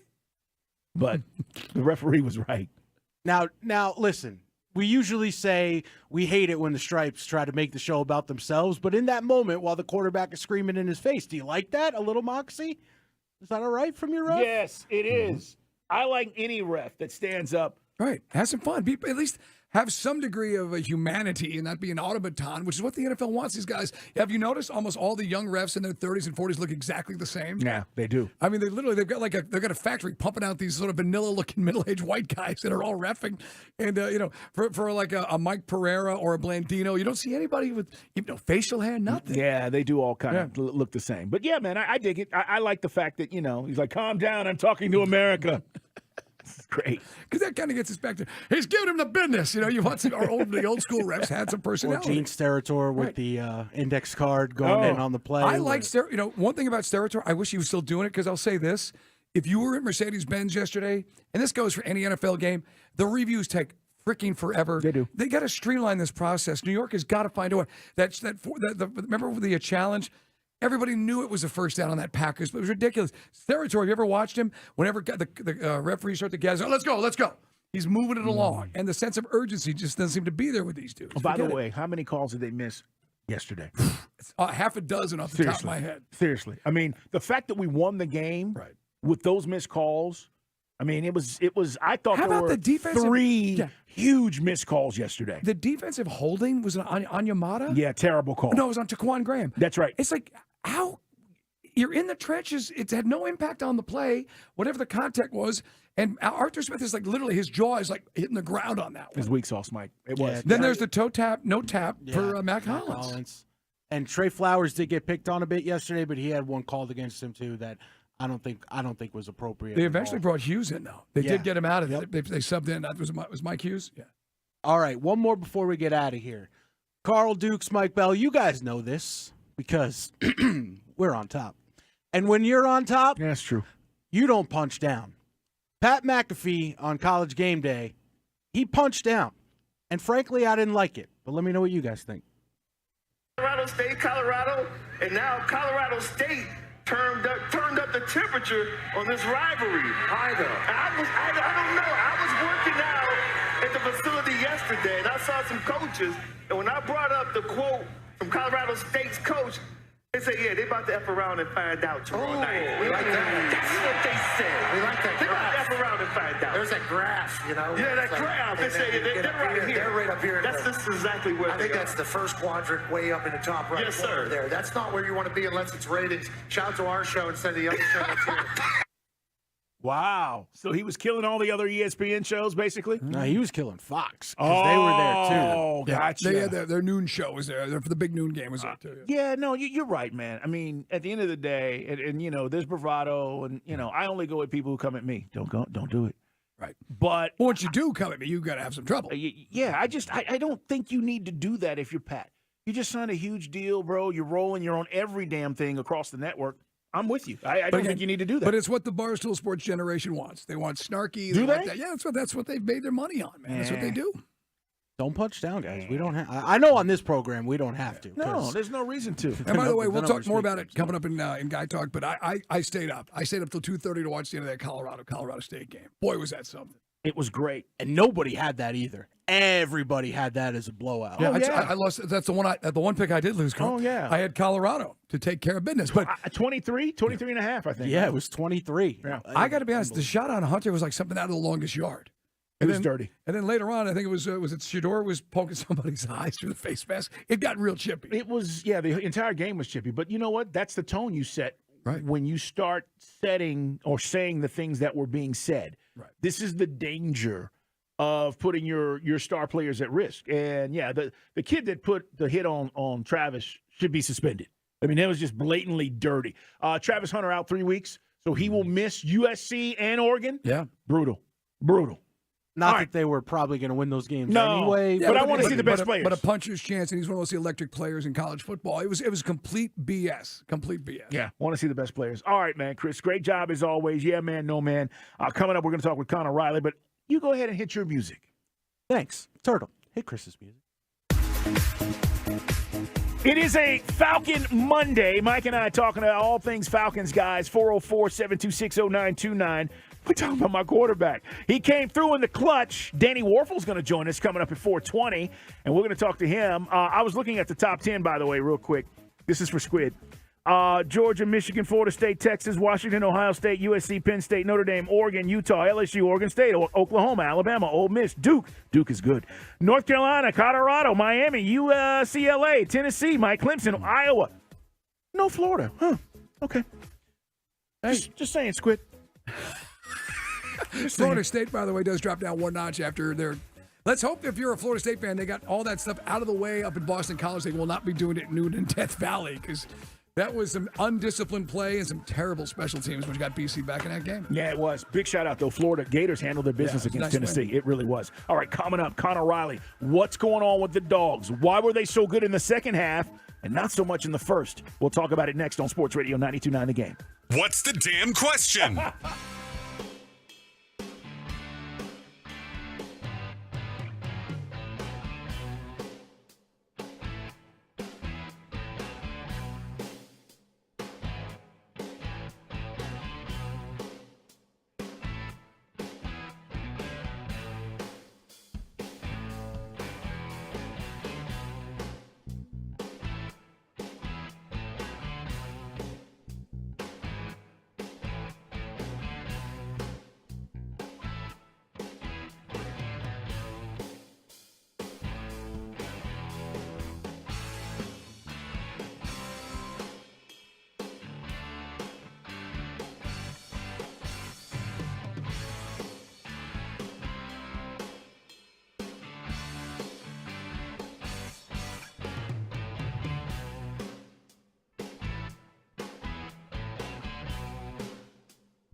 It's 4 o'clock on the #1 sports talk show for your drive home. I mean, you know how it is, rocking and rolling and whatnot. This is Dukes and Bell. Brought to you by Finley Roofing. We've got you covered. Atlanta's most trusted and recommended roofer on Sports Radio 92.9 The Game. It is a Falcon Monday. Falcons 2-0. We're talking about it with you at 404-726-0929. That's our Solomon Brothers Diamond text line. Hit us up on social media as well. He is Mike Bell, ATL. I'm at Put 'em Up. She Dukes. The radio show is Dukes and Bell 929. Follow this radio station at 929 The Game. Guys, stay up on everything that's going on. And, of course, you can watch us as well. Whispers running our cameras. YouTube at 929 The Game and Twitch.tv/ATL929 The Game. We got to talk some dogs. Dukes and Bell on the sidelines with the dogs. Connor Riley is here from Dog Nation. Connor, they come back from an 11-point halftime deficit to beat South Carolina. The game was closer than everybody thought it would be. What happened in the first half versus what we saw in the second half? Yeah, I think the biggest thing is just this team when they get into the red zone, and this was something that plagued them early last season as well. Kirby mentioned in his post-game press conference, it seems like when you've got 1st and 10 at the 10-yard line, it's the longest 10 yards you will have to get on the entire football field. And that's something that Georgia struggled with on Saturday. And then when you factor in the kicking issues that they had, a missed field goal from 28 yards, a missed field goal from 43 yards, that's how you come out of a first half with only 3 points. And, defensively, there were some glitches in that game. Gave up some more big passing plays than, quite frankly, this defense should. Right. And what you see there in the first half is just a really incomplete team. But, again, turn it around in the second half, or was at their best when they absolutely needed to go touchdown right out of the break there and really seize control. There were some positives in this game for this Georgia team, but the reality is, if you're going to score, 3 touchdowns on 6 possessions in the red zone, that's going to skew and undo a lot of the good that you do see in this game for Georgia. It's weird how the SEC's played out the last few weeks. Alabama looks like a hot mess. LSU looks like a different team than the team that lost down in Orlando. And Georgia is just scuffling. Was it? I know you wrote about Javon Bullard, and were they having a problem communicating with some of the coverages for some of the things that Rattler was doing? I mean, I will say, as someone who was there watching it in person, I don't think the box score shows how well Spencer Rattler played. Now, 6 of 24 in the second half, Georgia clearly figured some things out there. But I thought he was really composed. Opening drive, he had Juice Wells and Xavier Leggett. Wells leaves the game with a foot injury, and I think that changed things for South Carolina.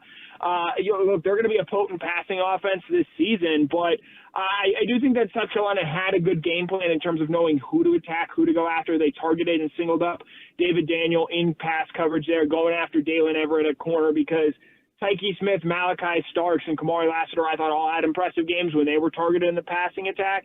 And it was a good plan, I think, by South Carolina in terms of knowing who to go after and who to target in that secondary there. Georgia gets Javon Bullard back, which I think he can play on Saturday against UAB. Now, we'll see if that happens because UAB is one of the worst teams in college football, I believe.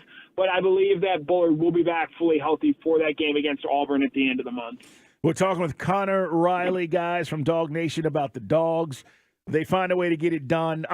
Do you have more respect, I guess, for Carson Beck with the way he handled the whole situation? He looked like the real deal in the second half to me. Yeah, you hear all this talk of Carson and what he is and the even keelness that he always seems to display. Very little emotion. You certainly see that in some of his post-game interviews and hear him talk. He's always very even-keeled. And I think he went out there and saw that on Saturday. Now, they sped him up a little bit, South Carolina, with some of the pressure that they had, and I think that impacted him a little bit in the first half. But you see, I think his football intelligence on display in that game was his ability to stay calm, even though he's down by double digits, and sort of stay within himself and keep playing his game. And if he stays patient like he did on Saturday, the shots will be there. Didn't have a pass longer than 11 yards in the first half there. And then in the first 2 drives of the second half, he has multiple passes longer than that, including a 36-yarder to Ra Thomas to set up that first touchdown. Is he super dynamic? Is he going to be, a Heisman Trophy winner? I don't think so, but I think Georgia very much has a known entity in Carson Beck as a guy that he's not going to make mistakes. He's a guy that his voice is very clearly heard on this team and is a guy that has a lot of respect from his teammates. And I think that showed on Saturday as he was the guy that led them back in the second half. It is our man, Connor Riley, guys. Follow K. Connor Riley on Twitter, and all the guys from Dog Nation. Get your dog fix Watching the game, especially in the second half, it just seems like it was an old school South Carolina, Georgia with the physicality, taking it all the way back to Spurrier, maybe a Lou Holtz type deal. And it just seemed like they were able to establish the run game. A lot was made this week about is Georgia going to have to lean on the run game at some point. Edwards goes for 118, had a big, couple of big runs. I thought everybody got involved, and I think that's the balance, which I think some Georgia fans were worried about.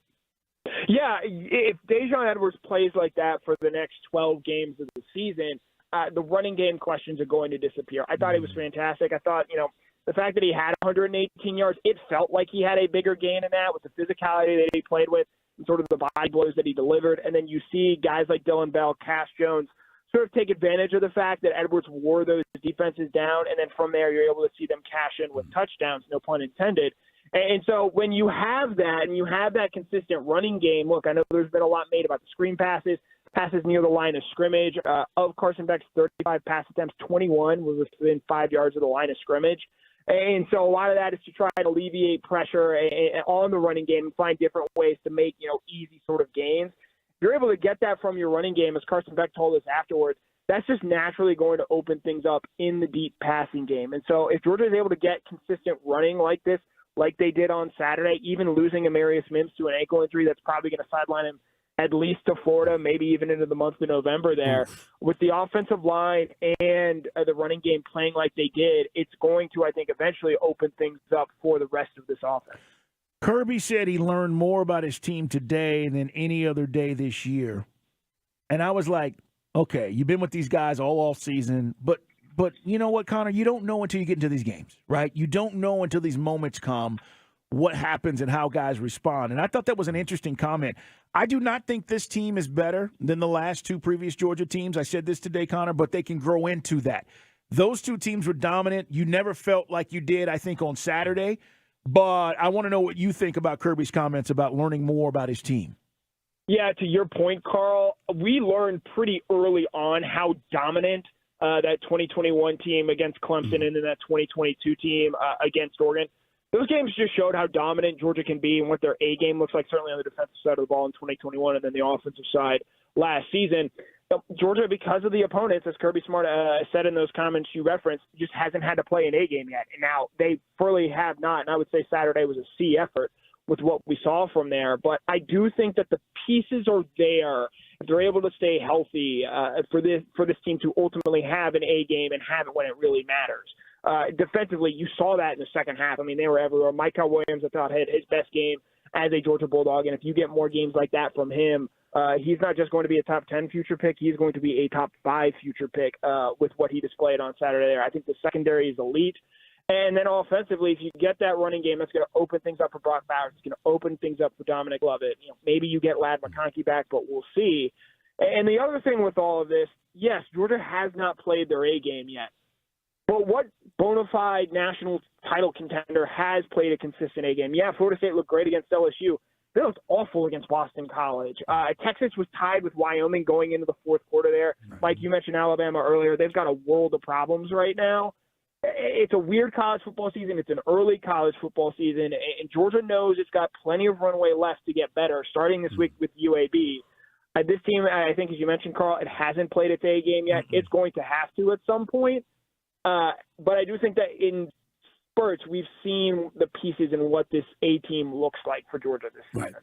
Ohio State really hasn't played anybody save for Indiana. I think you could argue, Notre Dame, Washington looked good, but you're right. Everybody else has kind of had some, these grinds. They're getting into the conference schedule, and strange things happen. But the big picture, it's UAB, and then it's Auburn on the road. So he's been tested. Now you got injuries. Every season's a different storyline. So this will be interesting to see how Georgia kind of gets over some of these speed bumps, because I think that Auburn game is going to be tough.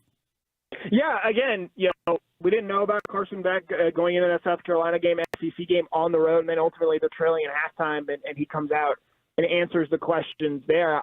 Auburn didn't look all that great against Cal. We're going to learn a lot about them this weekend against Texas A&M. That game is set, the Georgia-Auburn game is set for a 3:30 kickoff on September 30th. And again, it's going to be a situation where, Carson's really going to be tested and thrown into the fire the first time.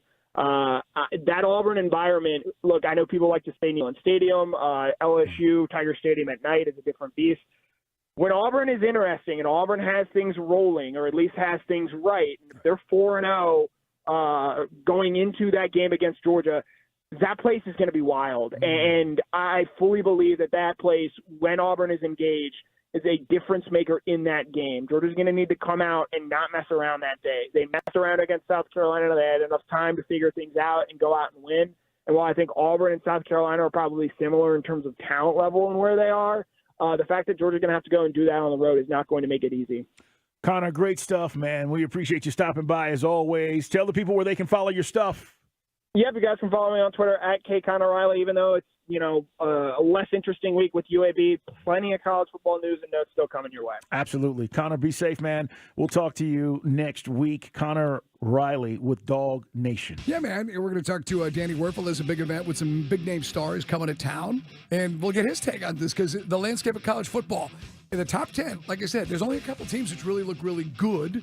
Everybody's had kind of some moments with some warts on it, right? Yeah, it's anybody's game, man. I don't think there's a dominant team right now in college football, and partly due to transfer portal. Let's be honest. Right. It's even the playing field, and I think you're seeing that across the board. Doesn't matter what conference you're looking at. He was a Heisman Trophy winner, All-American, All-SEC, Davey O'Brien winner. He joins us next on Sports Radio 92.9 The Game.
to more Dukes and Bell, presented by Finley Roofing. How's everybody feeling? On Sports Radio 92.9, The Game. It is Dukes and Bell. We're going to talk some more Falcons coming up, guys. We got Guy Talk on the way. Mike wants to talk about his experience with Packer fans yesterday. Yes, large mammals living amongst us, gobbling up all the... I don't think there's any food left at Mercedes-Benz after Sunday's game and the win over Green Bay.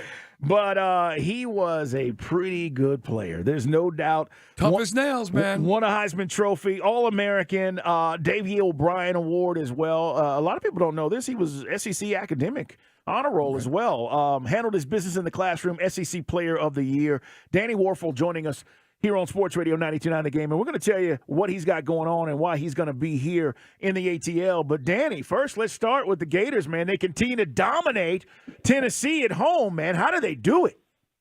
Oh, my goodness. It's unbelievable. I just saw some tweet that said the last time Tennessee beat Florida in Gainesville was 3 years before the iPhone was invented. So that's a good string, baby. That's great. That's a great way to put that in perspective. Yeah, man. Every time we talk to Danny, I think about the Florida State-Florida rivalry and how physical Florida State tried to get to, and how you pick yourself up and obviously beat Florida State in the rematch and just some unbelievable battles. By the way, do you still stay in touch with Coach Spurrier?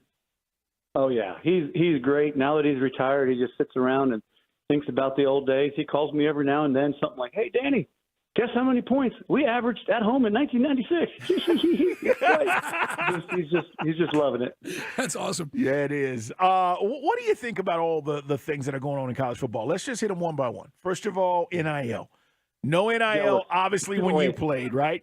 I mean, it's just it's changed the whole landscape. So, first of all, NIL, and then I want to get your thoughts on the transfer portal because, Danny, we used to think guys that transferred weren't tough. Now everybody's transferring.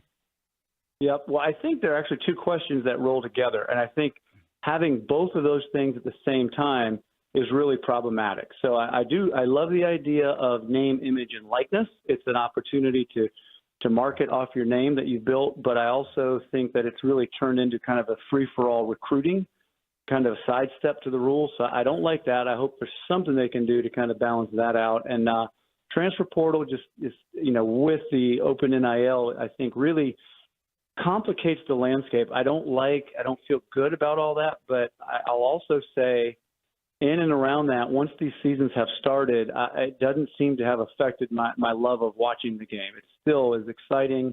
It's young men, a lot of emotion, and so I'm still loving college football.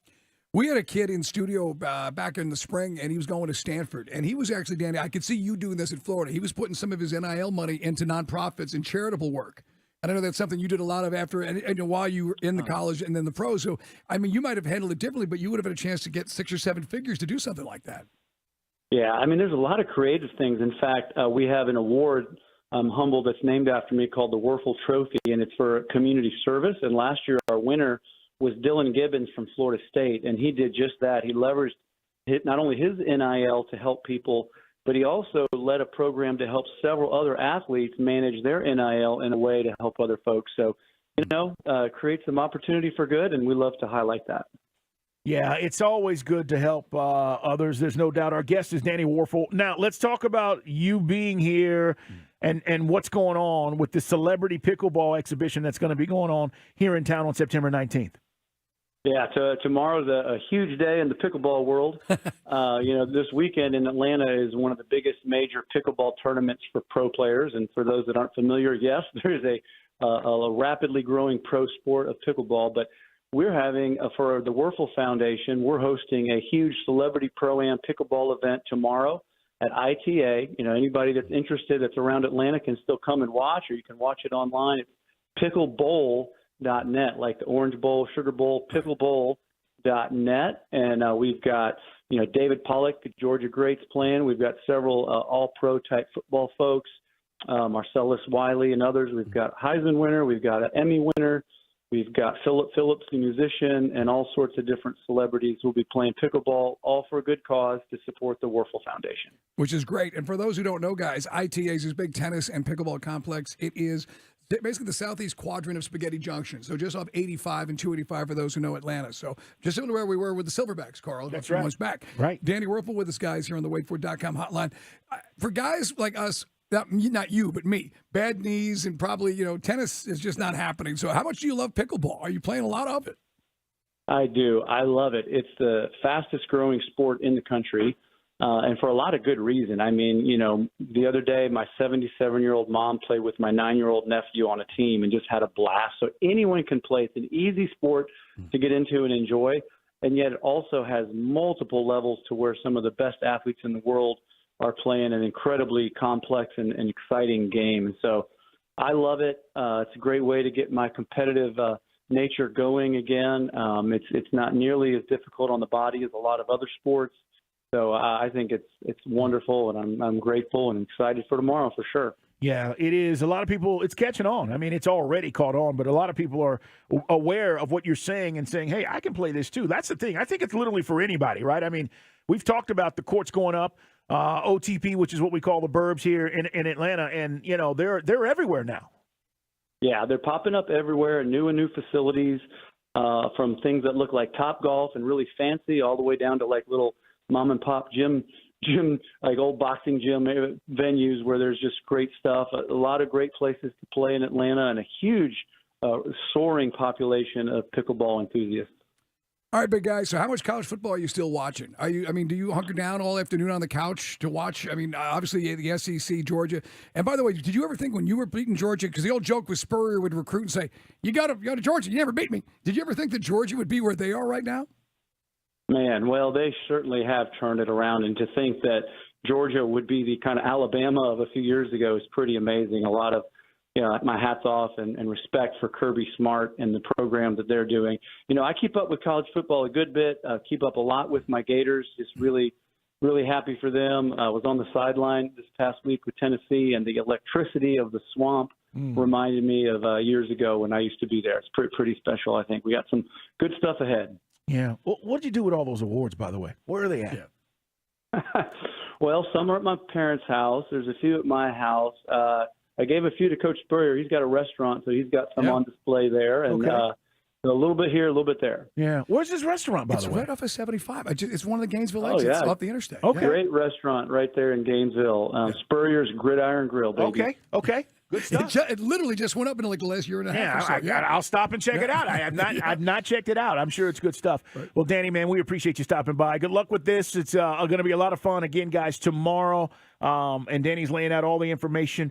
Lots of who's who is going to be participating in this. So it's going to be a lot of fun, and inviting you guys to go out and check it out and support the Whirlpool Foundation. Yes, sir. Picklebowl.net. You can get all the information. We got some tickets available. Come check it out. Right. Thanks, guys. Thanks, Danny. Appreciate it, brother. Again, that's over at ITA Atlanta, just where 85 and 285, just on the sort of southeast side of Spaghetti Junction. As you mentioned, Pollock will be there, Marcellus Wiley as well. This is another example, Mike, of a guy who was a great college football player. And his college career, you can never take it away from him. But the NFL is a completely different animal. And there are guys, Tim Tebow's another, okay? Yeah.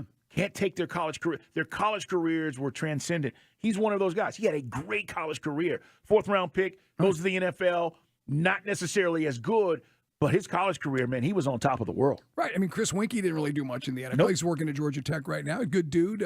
Charlie Ward didn't even bother with the NFL. Just went right to the NBA. You can do an entire show.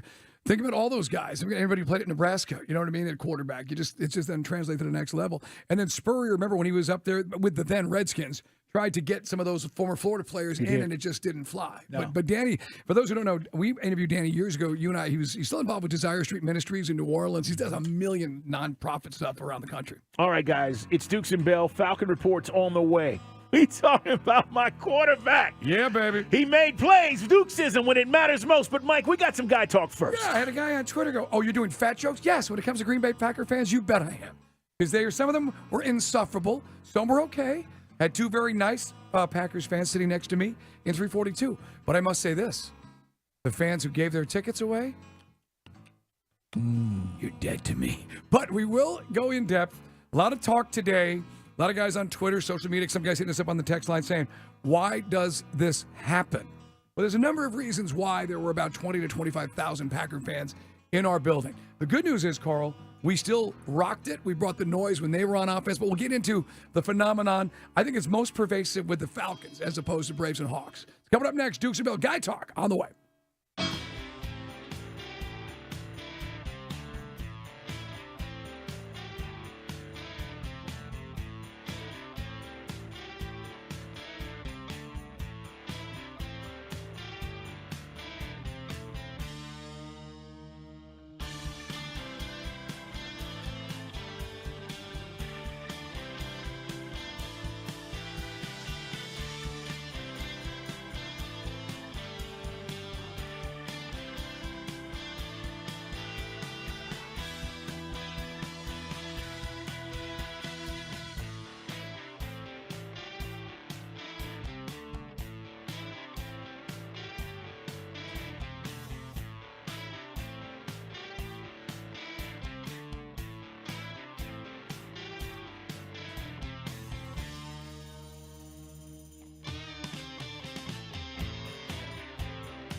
and Bell is the best. Presented by Finley Roofing. On Sports Radio 92.9, The Game. It's time for fun. It's time for guy talk. Never mind. It's time for shenanigans. Yeah, boy. On a Falcons Victory Monday, you're going to hear the Coaches Show guys at 6 with Dave Archer. And again, we'll be out there Wednesday exclusively. Dukes and Bell talking to coach and a player guest. Can't wait for that, man, because it's a lot more fun when they're winning. And now we're off to a 2-0 start. It was a great atmosphere. I really want to give a shout-out. Send it to Carl to start the program. We ran into more of our listeners, Dukes and Bell and 92.9 listeners. Guys listen to everything in the morning shift, and Andy Randash, Steakhouse, the whole shebang. Chuckery, the whole crew. And everybody we ran into was just so excited about the station. And it was really, really cool. So I took a bunch of pictures before and after the game. I did put a video as I'm going down the escalator going, woo, to hear the ATL in the background. A bunch of people noticed the guy standing behind me on the escalator, just happenstance, is wearing, of all things, a Toronto Raptors circa 1997 jersey. Nice. Why? That's a strange. I have no. You're at a football game. I've never understood people that wear a different team than the teams that are playing, no matter what the game is. I'm just never. A lot of people do it. A lot of people will wear another jersey to a football contest. Don't understand it. It's weird. Free country, but still makes no sense. But no, man, big shout out to all of our listeners. Listen, I'll tell you guys this. We went to Hugh Douglas's son's funeral, and we walked into the church. And there were people there who were acknowledging that they listened to the show. And it just, time and place. But it was like, hey, I don't see you guys often, and so I want to let you know. And it was cool, Mike. So to your point, like, we get this, and we just want to acknowledge you guys and let you know how cool that is for us, no matter what the circumstances are. But, yeah, I just wanted to mention that. It's from the stadium to parking lots to my story about the elevator last week.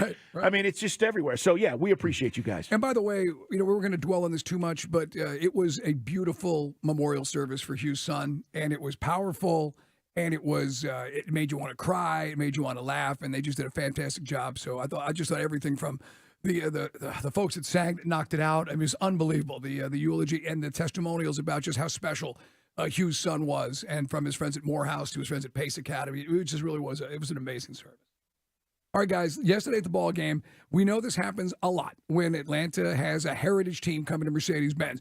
Had a couple of guys, and I don't know if they're new to Atlanta or they're new to this phenomenon. They said, what's up with this? What's going on? Guys, two things. We do know there's a lot of fans who come into our city and get access to the seats because we went to, unfortunately, in 2017, personal seat licenses. Now, you can't cry over it because it's been almost 7 years now. It's just the way stadiums are getting built in all sports. And it unfortunately creates for some folks look, I don't know what the inflation numbers are supposed to be. I know it's supposed to be down from last year. Prices are still way up. A lot of people are struggling. And so if you get a chance to go make $1,000 off your tickets and pay down your personal seat license or basically pay for your entire season tickets by missing one game, I don't like it. I wish it didn't happen. But I can't sit there and pass judgment on somebody because I understand the logic behind it. I do too. And I don't like it either. But the reality is this is where we're at. And a lot of people are looking to recoup their season ticket money. Okay, if the PSL is already paid off, that's one thing. A lot of people, they're not. Remember, when they came out with these, Mike, it was like a mortgage. Right. You could pay it off over 20 years if you wanted to, because they wanted to get people in and said, hey, don't let that stop you. So there were all these different payment plans. But I don't like it either because it allows fan bases to take over your stadium. And by the way, SoFi, it happens all the time. Yeah. More 49er fans there this weekend, all right, than there were Rams fans. And that's the Rams home stadium. Mike, it happens in Dallas all the time at Jerry World. So I had a chance to go to the first Giants-Cowboys game down there. Same thing. It was probably 20,000 Giants fans. I was like, wow. So it's not something that's unique, to Carl's point, to Atlanta. And I do think, as a bunch of guys pointed out on Twitter, follow us and put them up. C-Dukes on Mike Bell ATL. If we start to win, and we win 10 or 11 games and start going to the playoffs on a regular basis, then you're not going to see 20,000 Packer fans at Mercedes-Benz. But the Steelers, the Packers, the Cowboys, they always pack it in, and that's just something we have to deal with. I thought the Falcon fans deserve a big round of applause. The players, Arthur talked about it post-game. We brought noise. When you talk about those punt, and then turnover on downs, that was Atlanta fans out screaming those Packers. Now, the Packer fans that were in their seats, Carl, because I've never seen people take over the concourse the way these Green Bay fans. That's right. Fat jokes are coming, so get ready. And I'm sorry if you are too sensitive. There's one guy. He's like, you're a broadcaster. How can you? I'm a season ticket holder. Okay? And I've never seen fans just absolutely. You'd have thought these people never saw food before, Carl. I mean, there's a guy literally as we're walking in, we're getting a drink at the bar, and the guy's like on his cell phone. No, Bob. No, the Chick-fil-A, it's closed Sunday, not open. No, but they got it. They got a grilled cheese. No, grilled cheese with a brisket. Hey, on the soul of my father, if I'm lying, I'm dying. Okay, I had that, and then later on, I'm trying to get it. Now where I sit at 342, we're blessed because the men's room is right there. So during the TV timeout, I can pop out, hit the heads, and come back, and I can also get a drink because they got the bartenders right there at that nice vodka bar. Sure. So I can get it quick. But there's literally a guy behind me who's like, no, on the phone. I guess talking to a guy two sections down. They got lobster rolls at the Molly B's. They're eating everything. I mean, everything. So look, if you're a Packer fan and you drove or you had to rent a car and you were going to tailgate, I presume you ate something before you waddled into Mercedes-Benz, and then they didn't all waddle. Well, in. or if you were staying at the Omni or wherever downtown, you may have had a continental breakfast or hit the breakfast buffet. I mean, these Packer fans missed half the game because all they were doing was stuffing their big fat faces. They were eating nonstop. It was a sea of green and yellow in the 300 concourse. Anybody want to hit us up right now? The phone number is 404-726-0929. Operators are standing by. Am I wrong that Packers fans, you couldn't get a chicken tender, you couldn't get a hot dog? They ate everything? They ate everything. Everything. I mean, yeah, and I know, look, we all could lose a few pounds. I'm trying right now. The struggle is real for all of us out there. Yeah. But, I mean, these people are like circus fat, Carl. It's a whole other level for the Midwest. Wait a minute. I mean, we're talking. I mean, it's like one guy, how do you sweat walking down an escalator? It does all the work for you. It was like 75 degrees. It was perfect out. Guy's sweating gravy walking into Mercedes-Benz. I can't get the app to work on my phone. Yeah. No, there's no tickets. So anyway, that's what happened on Sunday.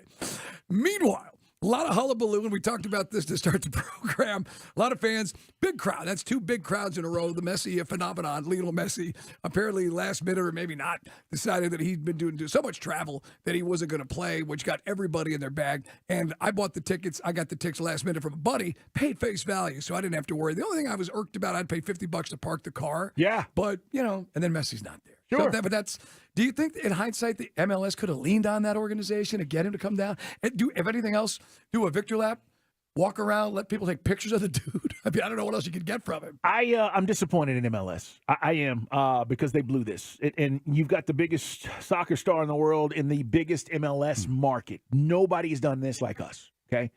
Seattle, really good, not like us. When you start talking about attendance records and how we're viewed around the world, MLS is not the Premier League. But the fact of the matter is that Don Garber didn't do his job, Mike. And this is, we need you in Atlanta. This is a big crowd that's expecting to see you. And I know a lot of people went for Atlanta United. We've got our own fan base. We know we've got 30, 40,000 folks that show up every day or every time we play. But the other 30 or 40,000 folks were there for Messi, and he's the show. Right. They blew this, Mike. And I said this earlier. They should be giving people their money back. Honestly. Inter Miami. Again, Atlanta United, there's nothing we can do to control this. No. Especially when so many tickets were immediately flipped on the secondary market because, again, I want to say. Can I get an injury report from now on? Right. Is Lionel going to make the trip? But you didn't get that. So you're always.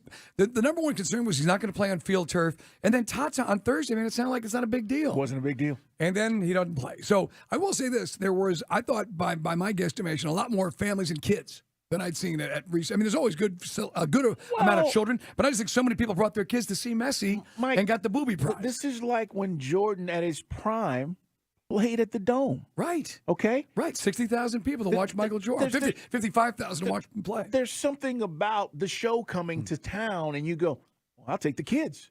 That's what happened. And then you got there, and he's like, Daddy, where's the show didn't show. He's not there. Right. Shame on MLS.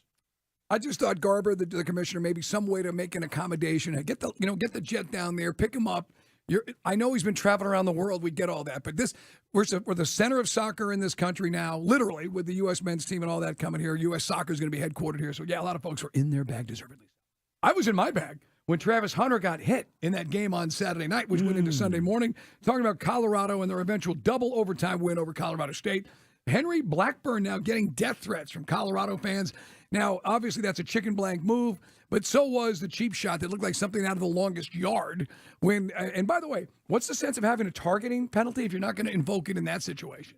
LeBron said the same absolute thing. cheap hit. Yeah, LeBron was saying that on social media about that particular hit. If you've not seen it before you go, well, I didn't think it was a big deal. Go see it. Yeah, it was late, ridiculous. And it was blatant. And I thought he was intentionally trying to hurt Travis Hunter. Kid's from Georgia boy, by the way. So he's balling out, one of the best players in the country. And now we found out he's going to be out 3 weeks, Turtle says. It's unfortunate. Not for Colorado. It's unfortunate for college football. Right. We want to see these best players on the field. Right. So Colorado gets into the meat of their schedule. You got Oregon, you got USC coming up, and now Travis Hunter, who's an amazing athlete, can play both ways and just a difference maker. A total cheap shot from Henry Blackburn, and unfortunately the Colorado State AD saying that he's been dealing with all sorts of personal threats. Now, again, that's not cool, but I think when those emotions are involved and you pull a crap move like that, there's going to be some consequences, but not to that level. And it was jiving. Their coach started the whole thing. This all starts with the Colorado State coach being Billy Badass. Hey, real quick, why are there 2 Monday Night Football games tonight? I looked it up.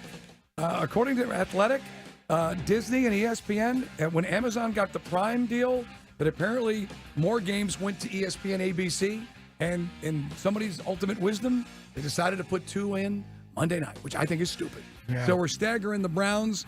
And who the Browns playing?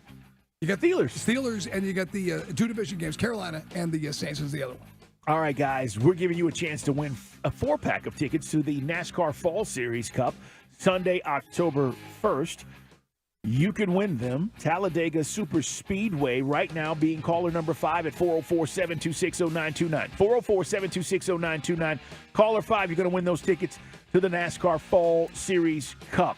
This hour is brought to you by Mark Spain Real Estate. Hey, man, MCO hit us up on Twitter. He says, Dukes and Bell, Packer fans ain't never seen concession food that cheap. Obviously, the way they were gobbling it up. Hey, man, coming up, we're 2-0. Why some of y'all still tripping? It's next.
It's 5 o'clock. It's 5 o'clock on the most listened to sports talk show for your ride home. What? It is time for the Falcons Report. Cuts it. Caught. Touchdown Atlanta in the end zone. Caught. Touchdown. You shall not pass. The 5 o'clock Falcons Report. Oh, my heavens. On Dukes and Bell. We are Dukes and Bell. We start off every day and every hour by saying, hey, man, it is good to have you here on a Falcon Monday. We are 2-0, folks. 2-0. And we haven't been 2-0 since 2017. How about that? Okay, that's going back a ways. And, Mike, the last time we were 2-0, yes, we did make the playoffs, but I don't want to get into that. Mike, I want to talk about how this game played out, how we were resilient and came back in this game, how, you talking about my quarterback, showed his composure in the fourth quarter. I want to talk about those things, Mike, and how this defense found a way to get off the field. 3 and out, stop, game over. Defense is getting better and better in the second half. You know, we kind of did that with Dean Pease. I know it's a different squad, although obviously we got some core guys like A.J. Terrell and Grady Jarrett, but we turned over so much of our defense. But we were doing that last year, just no one noticed because we all want to punch Mariota in the face for blowing all the games. But the team is a second-half team. So it's kind of like I said on Twitter, it's good news, bad news. The bad news is we're really slow starters and we made a lot of mistakes. The good news is we're so clutched and poised in the second half. From the defense to Ritter. To me, Carl, it was literally the good, the bad, and the ugly with Ritter. There was some. Now, again, Arch could probably do a better job explaining this. Maybe he'll talk about it on the coach's show coming up at 6. Were guys not running the proper routes? Did guys, maybe cut off their routes before they're not anticipating the throws? Because the throw to Jair, and then there was one to Quay, those two. Quay Walker and Jair Alexander, those were like hitting the Packers in the chest. You did have the ball, Carl. He was getting hit as he was thrown. So the first pick, that could happen to anybody. That could happen to Joe Montana. But it just seemed to me the one thing that really resonated with fans that were grumbling at halftime like us was that first and goal after the beautiful play call where you've got him trailing Jonnu Smith. Looks like he's going to get in the end zone. And then I just didn't like the way Arthur dialed it up and obviously the way we executed. But that was, again, in the first half.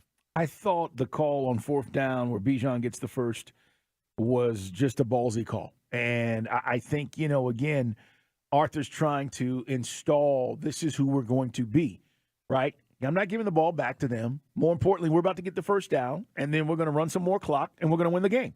That's exactly what happened. And I think, the coach sets the tone, but also the players set the tone. I want you to listen to Desmond Ritter talking about it's his job to make plays in those critical situations, and that's what the fourth quarter was. For me, when those big-time situations come up, whatever it may be, we know that, if the ball does end up in my hands, I got to go make a play. And so I've been in those situations before, obviously college and here. And, it's something that, like I said, it's not something that you panic over. It's something that, hey, this is the next play, go execute it. And he did that. Mike, we're learning about Desmond Ritter as we move along, but he showed me something. He showed me that when it matters most, he can step up. And this is one of those situations where, again, I need to know, Mike, as a fan, we've got confidence. We always talked about Matty Ice, right, with these comebacks and whether it was a field goal or whatever we needed to win the game. You felt confident that he was going to be able to do it. He didn't do it all the time, but he did it a lot. And that's what I need from Ritter. This was the first time, Mike, where you felt like, okay, you got to show me that you're capable. He did that. Yeah, the pick, he was able to sort of, brush that off. They do the only thing we didn't get was the payoff with 6. Because that red zone performance was just very strange. But Ritter gets you down there, and then as I mentioned, it wasn't all bad. We won the game. We showed poise. How about the touchdown throw to Drake London? Huge. Where that's a veteran type throw. To drop the arm down the way and zip it in there. He also threw a laser to Jonnu Smith right off the deck. Thought that was an amazing throw. So you're seeing the evolution. So when I said it on social media or during the game, when I went back and watched it this morning. I'm not crapping on Ritter, guys. He made some mistakes, which hopefully Arthur Smith is going to clean up. Maybe they weren't of his doing if the receivers did something wrong. But the good news is he rallied, showed poise. Hey, by the way, has Darnell Savage gotten his jock back from Bijan Robinson? No. Nobody likes Jonathan Vilma, former Saint, but he was really making animal noises watching Bijan Robinson run on the Fox broadcast. Like, ooh. Well, listen. Watching these amazing, just faking guys out of their shorts. Game recognized game. Vilma was great, okay? And when you see guys do what Bijan's doing to full-grown men who are as talented, wow. It's a wow factor. That's what you're hearing from Vilma. He's like, oh, wow, because he's seen that up close. He's seen greatness And he understands, like, that just don't happen to everybody. Like, guys getting juked out of their shoes and guys are in position and their balance and all the things that you teach. And he's seeing guys get juked out. Listen, Mike, I want you to hear Jesse Bates talk about being winners. Guys, it's an attitude. It is a culture. You can tell me these games have been close and it doesn't mean anything. And I'm going to tell you, bullcorn. It does. Listen to Jesse Bates. You know, I've been saying it since when I first signed here. I want to be part of something special. And, you know, we got special guys in here at every level. I always say at every level you got leaders and people that have experience and, you know, that want to be, you know, winners. And this city deserves to be winners. So we're just excited. Like you said, everybody's excited to be a part of something special. You know, the goal was to go 1-0 this week, and we did that. So we get 24 hours to celebrate. And we'll be back on next week against Detroit on the road for the first time. This city deserves winners. He's right. Mm-hmm. You don't think we're passionate, Mike? Right. Did the crowd have a role in the fourth quarter? You don't think we're passionate? Yes, between the Go Pack, Go nonsense, you cheered down, you made more noise than those cheeseheads, and you really brought the heat. So much so, there was a sequence, and again, I've got it at Mike Belly, I know you've seen it too. In the stands, we had no idea what happened. You had to go home and watch it on television when Jordan Love is over center, and apparently he's doing a quarterback sneak, but he didn't tell his center or the rest of the offensive line. And he literally looks like a drunken sailor falling over. His centers took us. And then it's so funny to see Anyamata and the guys go, whoa, right there. So Jordan Love, I know now he's got 4 starts. He played in about 9 or 10 games in his career, but he showed his rookie self. Jordan Love lost his composure. Our quarterback got more composed as the game went on. Algier, Bijan with his first 100-yard game. We should have had more pressure on Green Bay. The refs hosed us out of a touchdown to Mac Hollins. 2 toes by the sideline is a catch. 2 toes before your heel touch is apparently not. And I don't know what the NFL is watching, but nobody knows what a catch is anymore. Mac Hollins made some great plays. Here's the thing about Jordan Love. And you know, for me, this game, the differentiating factor was the fourth quarter. Jordan Love was 0 for 6 in that last drive, a 30 quarterback rating. He didn't make plays.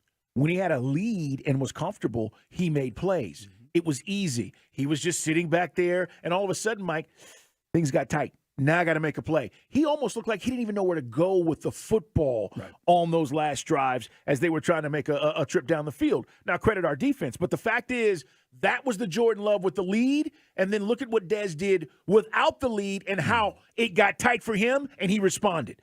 Those are the things we're looking for, guys. As we collect wins along the way, it's the small things that we'll see that you will either start to believe, we're talking about my quarterback, or you won't. And either way, if he continues to win games, and I don't care if it's 1 point, 2 points, 6 points, if we get to 4-0, 5-1, whatever it might be, Mike, you've got to start believing that he's going to be capable of getting us there. And, you know, we talked about the learning experience for Arthur Smith as a head coach. Remember last year that fourth down, we go for the field goal as opposed for going forward against the Saints? Carl already mentioned it. To salt away the game, I'll take you back, though, to that 4th and 4. Field goal doesn't help you. Field goal is still a 2-possession game. So 4th and 4, and Ritter gets in there, and he throws his body into the end zone. You're talking about commitment. So you go down, you drive the field, you had everything going for you. The refs weren't exactly doing us any favors. And then Carl mentioned about it later on the last drive to salt that game away, then set up the field goal and give Green Bay hopefully less than a minute to play to work with. We made all the right decisions. The only thing we could argue about is how much of a maturation process and how quickly is that going to happen? Because if you throw 3 of those interceptions in Detroit, we may not come out of this. Whoa. He didn't throw 3 interceptions. He threw 3, 2 were dropped. He didn't throw 3 interceptions. See, that didn't happen. That is you projecting that he threw 3 interceptions. 3 interceptions did not happen. He hit the Packers. He hit the Packers in the hands. I want to and he climb shot Mount put Everest, one in the end zone. but I don't know. It didn't happen. But I'm trusting Arthur Smith to clean that up. And again, we'll get maybe some clarification on perhaps where he was intended to throw to the receivers, not respond to where they were supposed to be. Let's hear from Bijan. And by the way, how good is he? Let me hear Bijan Robinson. Nah, I wasn't surprised. We worked so hard to get in those situations. And, you know, obviously, like, for me as a young player, and he calls that, you know, I just got to tell myself, like, come on, man, like, just get the first down, man. I mean, this is what you work hard for. So when he called it, I was like, all right, let's go. And the whole offense, the offensive line, too, they were like, we're going to get this first down. And so just hearing that confidence, that's what we did. It's great. He's talking about the 4th and 1. And by the way, that wasn't easy. Watch it again. Right. He makes a cut. There's a block. He's got to make another cut. It wasn't like, oh, I'm just waltzing for 1 yard. It was contact. It was. He had to make that play, man. Bijan Robinson, guys, we have, whether you believe it or not, and I've been telling you this, we have a star, okay? I'm not afraid to tell you. I'm not afraid to say it. I'm not afraid to put that pressure on him because he doesn't operate like that. We have a star. And you're going to start watching this every week and be wild and ooh and all the things. And, Mike, the NFL is going to start paying attention. Right. And it was great to see it. I was watching some Good Morning Football talking about Bijan, getting that national juice. Bijan Robinson, 124 yards. We ran as a team for 211. You already talked about Ritter making good decisions with the football, running the ball. Defense, forcing those situations. Caden Ellis gets the Dukes of Bell bump. Oh, hey, Caden Ellis, what's up, man? Comes in with that. How you doing? That's what I thought Rashaan Evans was going to do last year, kind of walk up and then create those mismatches. The team, guys, yes, it's not picture perfect, but these things with a young football team, hopefully they're going to straighten out. We're not apologizing for being 2-0, right? Cannot. All right, guys, more to get to. Grant McCauley's going to join us. Acuna back in the lineup. We have some updates as well about what's going on around the NFL. There's some injury updates. Also, Patrick Mahomes and his extension and how the Chiefs have handled this. And we just got an update, Mike, on what the Travis Hunter injury was. Mike just talked about it in Guy Talk. Dirty hit. We'll tell you what his injury is that's going to keep him out 3 weeks. It's Dukes and Bell.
to more Dukes and Bell. This is fun. Presented by Finley Roofing on Sports Radio 92.9 The Game. In the air, right field, hit well, and this one is up and out.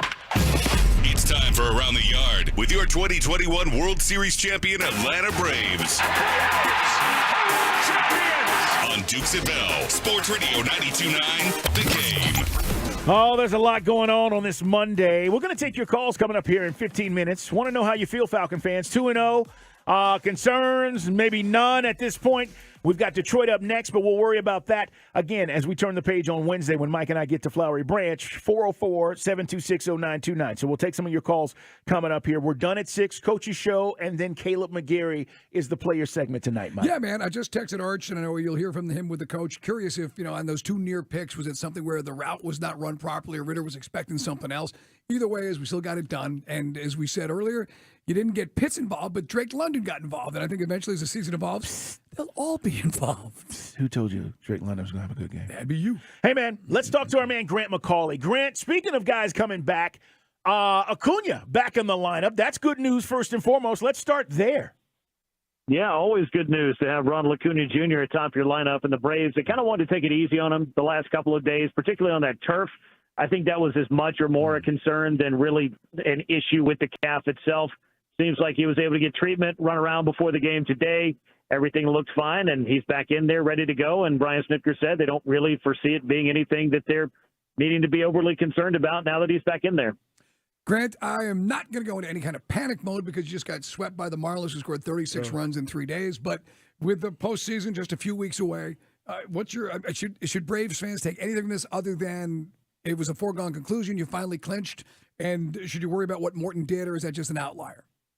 I don't really feel like I would spend too much time dwelling on what happened in Miami. I mean, none of it was good. I mean, it was a bad-looking series. You scored some runs, but Brian Snitker was asked about it today and said, look, we didn't pitch well enough to win those games. And you kind of had some pitching decisions and things that were not what I would expect and not what you can come to expect when it comes to, more highly contested series or bigger decisions that you'll be making vis-a-vis the postseason. It's just going to look a little bit different, feel a little bit different. Charlie Morton kind of had it, lost it, got it again, lost it again. Just not a great time for a bad start from him. Then he had Derek Rodriguez give up 8 runs and Nicky Lopez close it out. If Derek Rodriguez is giving up 8 runs in a postseason game and Nicky Lopez pitches in the postseason, then I would say we have something to worry about, but not really so much this weekend. You just want to keep guys healthy. I know, like in the case of Kyle Wright tonight, you want to see what he can give you. There'll be a few series that they want to be competitive in, including this one against the Phillies, because it does matter. I mean, to all these wild card teams, which, again, that has not been decided whatsoever, there's a lot to play for over the final couple of weeks. I think that, if the Braves have been able to, win one of those 3 games, you might have come out of Miami not really thinking it's a big deal at all. But I can understand looking at it from the optics, if nothing else, and thinking that was some pretty bad baseball, because it was. Yeah. Well, the problem is for us, right, we're spoiled. We haven't seen bad baseball, not a lot of it this season. Right. And so when we see that, it's like, whoa, what just happened? Like, I had to do a double take. I'll be honest with you. Yesterday, watching all the NFL stuff, and, I'm like, wait a minute, we got swept? It didn't even feel right because that's not how the season has gone. But to your point, just making sure that everybody is right and healthy and ready to go. With that said, the pitching and how that's going to line up for this series and maybe even into next week, what are you thinking? Well, I feel the one thing that everybody's probably wondering about more than anything is Max Fried. And he's had a history in his minor league days more than anything of dealing with blisters, and he felt like one of those issues might be happening in his last start. So the Braves, that's one of the reasons he went to 5 innings, and they didn't push him any further. They're going to give him this series off and throw him against the Washington Nationals this weekend. But otherwise, I think everything will look pretty much business as usual. Again, we just saw the Phillies not long ago, and obviously the Braves and Phillies have had a pretty decent rivalry here this season, building off of last year's postseason. So I would expect to see everything as all systems go. You're going to have Spencer Strider making another start in this one. Obviously, Kyle Wright being back out there is, I think, a good next step for him, even though he's seen the Phillies 2 times in a row. I don't know if it's so much about that as it is the stuff and just his ability to get a little bit more comfortable back on the big league mound. They seem like a self-motivated group, needless to say. Grant, is like the best record for locking in, your home field advantage potentially against the American League, let alone the Dodgers. Is that a carrot on the stick for this team? A little bit, and when you look at the way that some of these clubs have been playing, I mean, I know that there's not really any way you look at a sweep for the Braves and think, oh, well, that was good, but it wasn't the worst thing in the world because some of the other teams have not really played that well in September either. Now, I know the Dodgers just went out and won a series and picked up 3 games on the Braves there, but it would take a pretty Herculean effort down the stretch for the Braves not to be able to win enough to hold on to that, at least in the National League at this point, and that's dependent on what happens with the Baltimore Orioles. But I feel like the Braves are still in a position to win some baseball games down the stretch. It's just going to look a little bit different than it did maybe for the first nearly 5 or 6 months of the season because you have locked up your spot, you have punched your ticket, you have won your division, and you're kind of in the place where you want to be, where at least you have the luxury of being able to deploy your guys a little bit differently. What do you make of the Shohei Ohtani situation over the weekend? I think it was one of the stranger things when it wasn't explained at first, and now after the fact, and having heard what's going on with the Angels and Anthony Rendon, I kind of chalked it up to a little bit of dysfunction all the way around. I mean, with the oblique, if he's not going to play again, he could hang out around the team, but they're not going anywhere. He's not going to be a October cheerleader the way that Ronald was for Atlanta in 2021. It feels like the conclusion of what has been quite a saga out there. I saw a graphic of his, 5-6 years with the Angels, and they finished in 3rd place once. That was the highest finish they had with him. And that's considering you've also got Mike Trout on that team, who's also been injured, but might play again this year. I think, again, a situation that just has gone from just unfortunate to dysfunctional, and unfortunate, I mean, with the injuries, obviously the Tommy John that he's going to require. If he's going to get a procedure done, maybe that's a bigger part of the explanation of all of this. It is our man, Grant McCauley, guys. The Coaches Show is coming up at the top of the hour. We'll talk more Falcons with you guys coming up next. I know we touched this last week with the playing the Phillies before they're getting back down to Florida. Do you want to not see them in the postseason? I mean, just because of when everything's clicking, they're so potent, between the pitching, bullpen, and obviously those bats. Yeah, they definitely can't be. And that lineup, I do feel like it's about as explosive as any that you're going to find in the postseason because the Dodgers, I think, are a little bit top-heavy. I know the Braves just saw them as well. But I don't know that you can really, the baseball postseason is so weird because you feel like, okay, we want to avoid this team or that team, and then you end up playing another team that just happens to be hot and win that series. It's very unpredictable, I guess, is what I'm saying. So I can tell you, didn't want to see the Phillies in the first round or don't want to see the Phillies in the first round, but depending on how some of these wild card matchups go, the Marlins are in that hunt, and they just randomly swept the Braves in September. Now, again, I'll tell you, I don't think that series is an indication of how a postseason matchup between those two teams would go, but you just never know what kind of thing can happen over a 3 or 5 game stretch, and that's all it takes to get through the division series is 3 wins. So I guess I say all of that to say I'm not necessarily scared of the Phillies the way that maybe they were a little scarier a year ago because the Braves have played them pretty tough this year and just took 3 out of 4 up in Philadelphia in what I would still say is kind of an important series because the Phillies could stave off elimination a little bit longer. They threw everything they could at the Braves, and Atlanta found a way to win 3 out of 4. Yeah, I'm with you on this, Grant. I kind of agree on everything you're saying with the Phillies. But you know what? We're going to see how this shakes out, and that's why we got to keep winning. Hey, great job as always, man. We'll talk to you tomorrow. We'll see what happens. And Acuna back in the lineup, guys, if you're just joining us. Grant McCauley, thanks so much. Thanks, guys. All right, Mike, few things going on that we have to mention. One, which kind of got our attention earlier, and we didn't mention this, Michigan State is going to fire Mel Tucker for cause, which means he will not get his money. They have laid out all the documents. They're out there on the interweb. If you want to see them, I retweeted them. It's interesting to see. I think, Mike, they were just getting all their ducks in a row because they owed him a lot of money. Right. But they are going to fire Mel Tucker for calls. That's number one. Number two, lacerated liver for Travis Hunter. That's what happened to the kid from Colorado. He's a Georgia boy. Obviously was a number 1 high school recruit. Went to Jackson State with Deion. Now he's at Colorado. That was the vicious hit that Mike was talking about on Saturday night, and everybody around the country was talking about. Yeah, I mean, Henry Blackburn is a safety. He's a captain for Colorado State. And like I said, it literally, if you didn't see the game, guys, go back and watch the tape. But by now, most of you have seen it. It's like something out of The Longest Yard. I mean, the guy's he's missed a pass, and he just gets leveled. It's a despicable effort to take out one of the biggest playmakers on the other team in a game which immediately got chippy. I saw guys today going, yeah, but Sanders kid poked somebody in the eye. Okay, this guy's got a laceration to a kidney, and now he's out for an extended period of time against the real meat of their schedule in the Pac-12, depriving us and TV viewers because we want to see this, the best of the best. a real drag. And I think Blackburn, if ever there was a reason to throw somebody with a targeting call, I mean, why do you have these rules in college if you're not going to exercise it? You know, it's one that drives you crazy if it's a ticky-tack call. This is one where this kid should have been thrown out of that game immediately.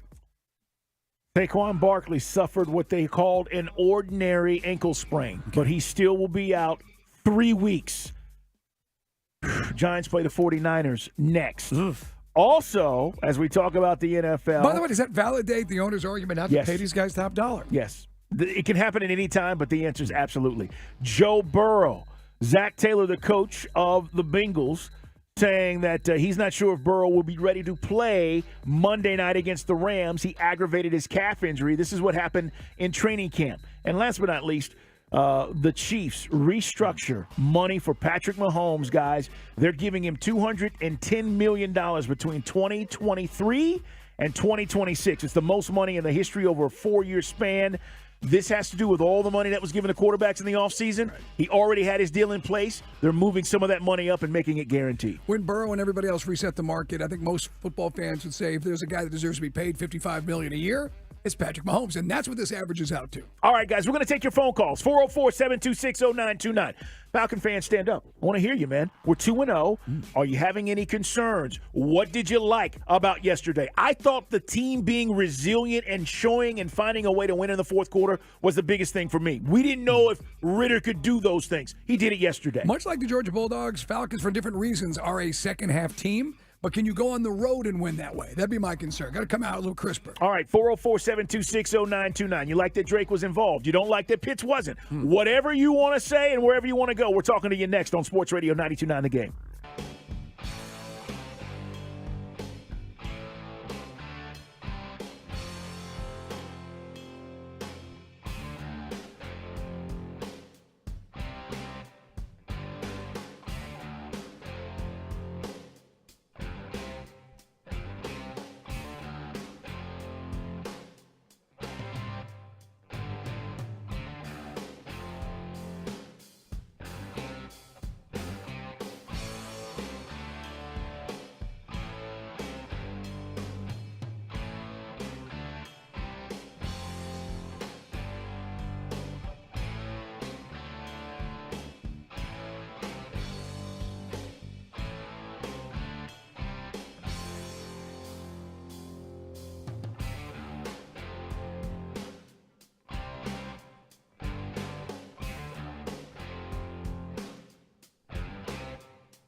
Hello. It's Dukes and Bell. Get your mind tuned in. Let's go be world champions. Presented by Finley Roofing on Sports Radio 92.9 The Game.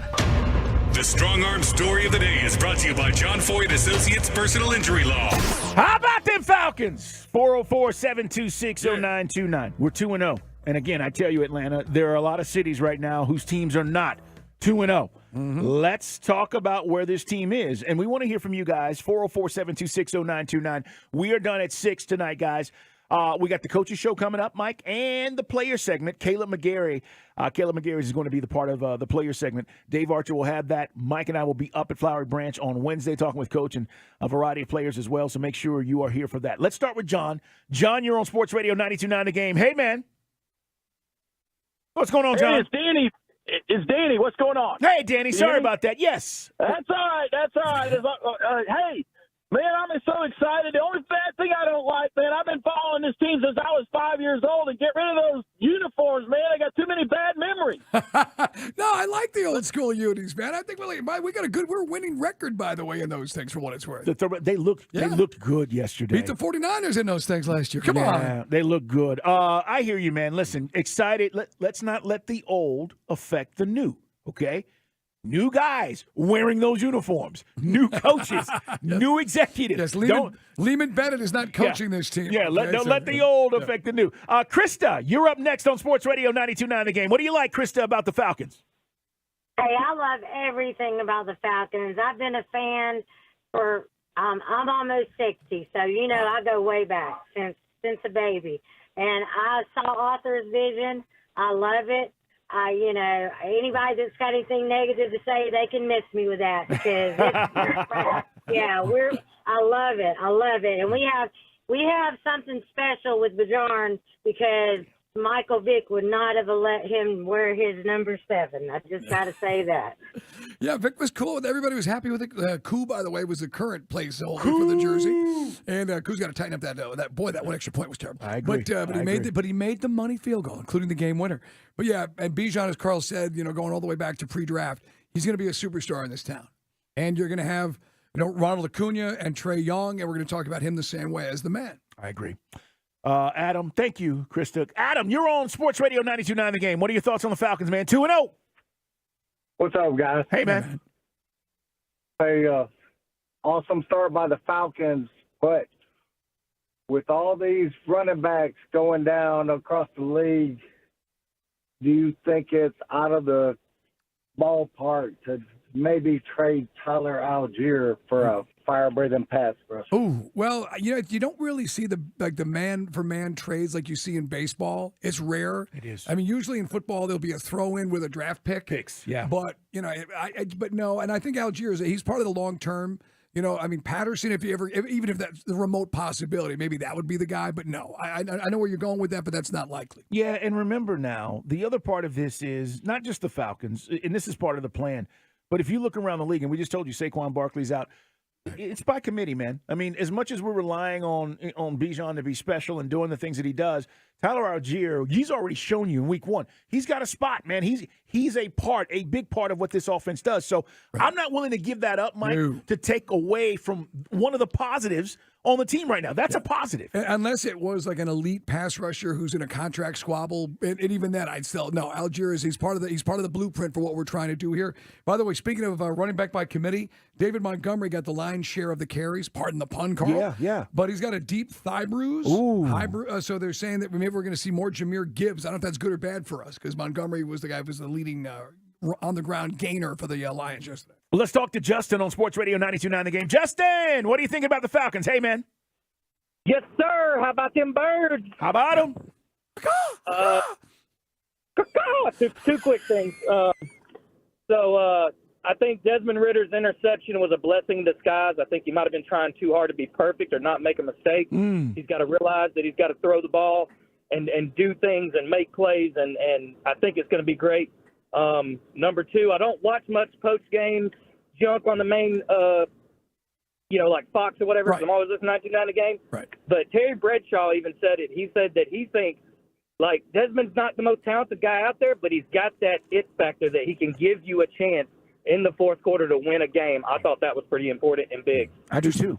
Listen, that's the national recognition that you get when you win games like this. Mike's right. We haven't seen it on the road. We will. He's going to get an opportunity, guys. I guarantee you. We'll be either in this situation or close to it. To win at home, though, means more because you didn't let this victory escape. Like, it was in your grasp. And imagine if we didn't finish the game the way we did, we'd be saying a lot different today about Ritter not taking advantage of that. Winning at home is bigger. You do it on the road, that's where the legacy and all the stuff about superstar stuff starts to happen, right. Mike. And again, can the things be corrected? I would like to imagine so, because Arthur has got the faith in him to give him this job. To not go for a big free agent piece, to not go draft a quarterback. They believe in the dude. And I think you saw that throw, the throw to Drake London, the laser, the throw to Jonnu Smith.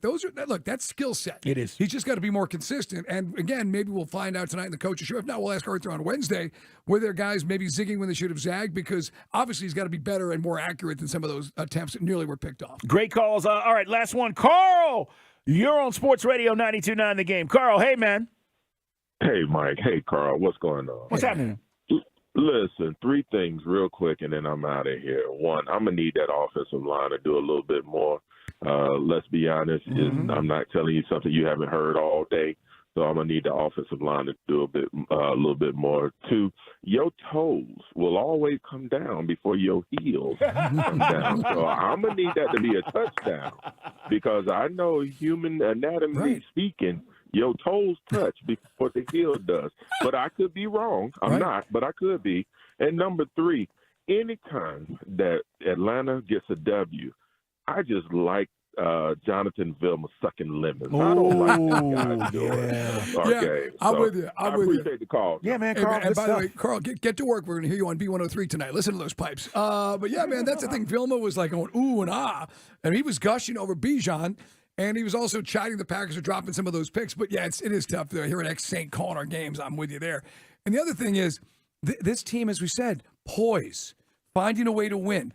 I think that most Falcon fans agree with us today, Carl. 5 years ago, 3 years ago, last year, this team ain't winning this game. We were down 12 with 16 minutes to go. Came back and got it done. Well, a lot of people thought it was a wrap because you hadn't seen the quarterback do it. You've seen him do it now. Jordan Love thought it was a wrap. Yeah, it gives you hope. Hey, man, great job, guys. Let's get out of here and clear our throat. Dukes and Bell are wrapping up another show, so it's time for Let me clear my throat. on Sports Radio 92.9 The Game. All right, we got Saints at Carolina. Pregame at 7, kicks at 7:30. Cleveland at Pittsburgh. It will be joined in progress right after, but obviously you get 2 Monday night games tonight. Mike and I are back tomorrow, 2 o'clock. Make sure you are here. And this hour is brought to you by all 4 Seasons Garage and Entry Doors. All right, Day, great job on the board as usual. Of course, executive producer Chris, thank you so much. We're back here tomorrow, man. We're talking more Falcons. Wednesday, we're up at Flowery Branch. And what do the Braves do tonight? We'll see what happens. But as Grant said, it's just now about maintaining and making sure that nobody gets injured as we head into the playoff stretch. All right, guys. Mike, we got to get out of here, bro. Clear your throat. Hey, man, I don't know about you, but it seems like Bill Belichick and his good buddy Nick Saban ain't the dudes they used to be. Just found out today that Alabama's going back to Jalen Milroe. You don't say. You start messing with this on a weekly basis, you don't sound like an elite program, if I'm honest. Alabama, by the way, first time they're not in the top 10 since 2015. Oh! First time that New England Patriots have started 0-2 since 2001. Oh! So not saying they can't correct it, but I don't know, man. Don't look like you got your fastball there, coaches. Hey, I'll take 2-0 any day of the week. It beats 1-1, and it certainly beats 0-2. And being 2-0 tells me that this team is buying into everything Arthur Smith is trying to get them to buy into. Yesterday, to go forward on 4th down, to make the plays that were made, there is a belief that's building. Where it goes, I don't know. Let's sit back and watch, shall we? If you love the show, you tell your friends. If you don't, you can't feed your kids hot dogs at the stadium because the Packer fans ate them all. Sports Radio 92.9 The Game.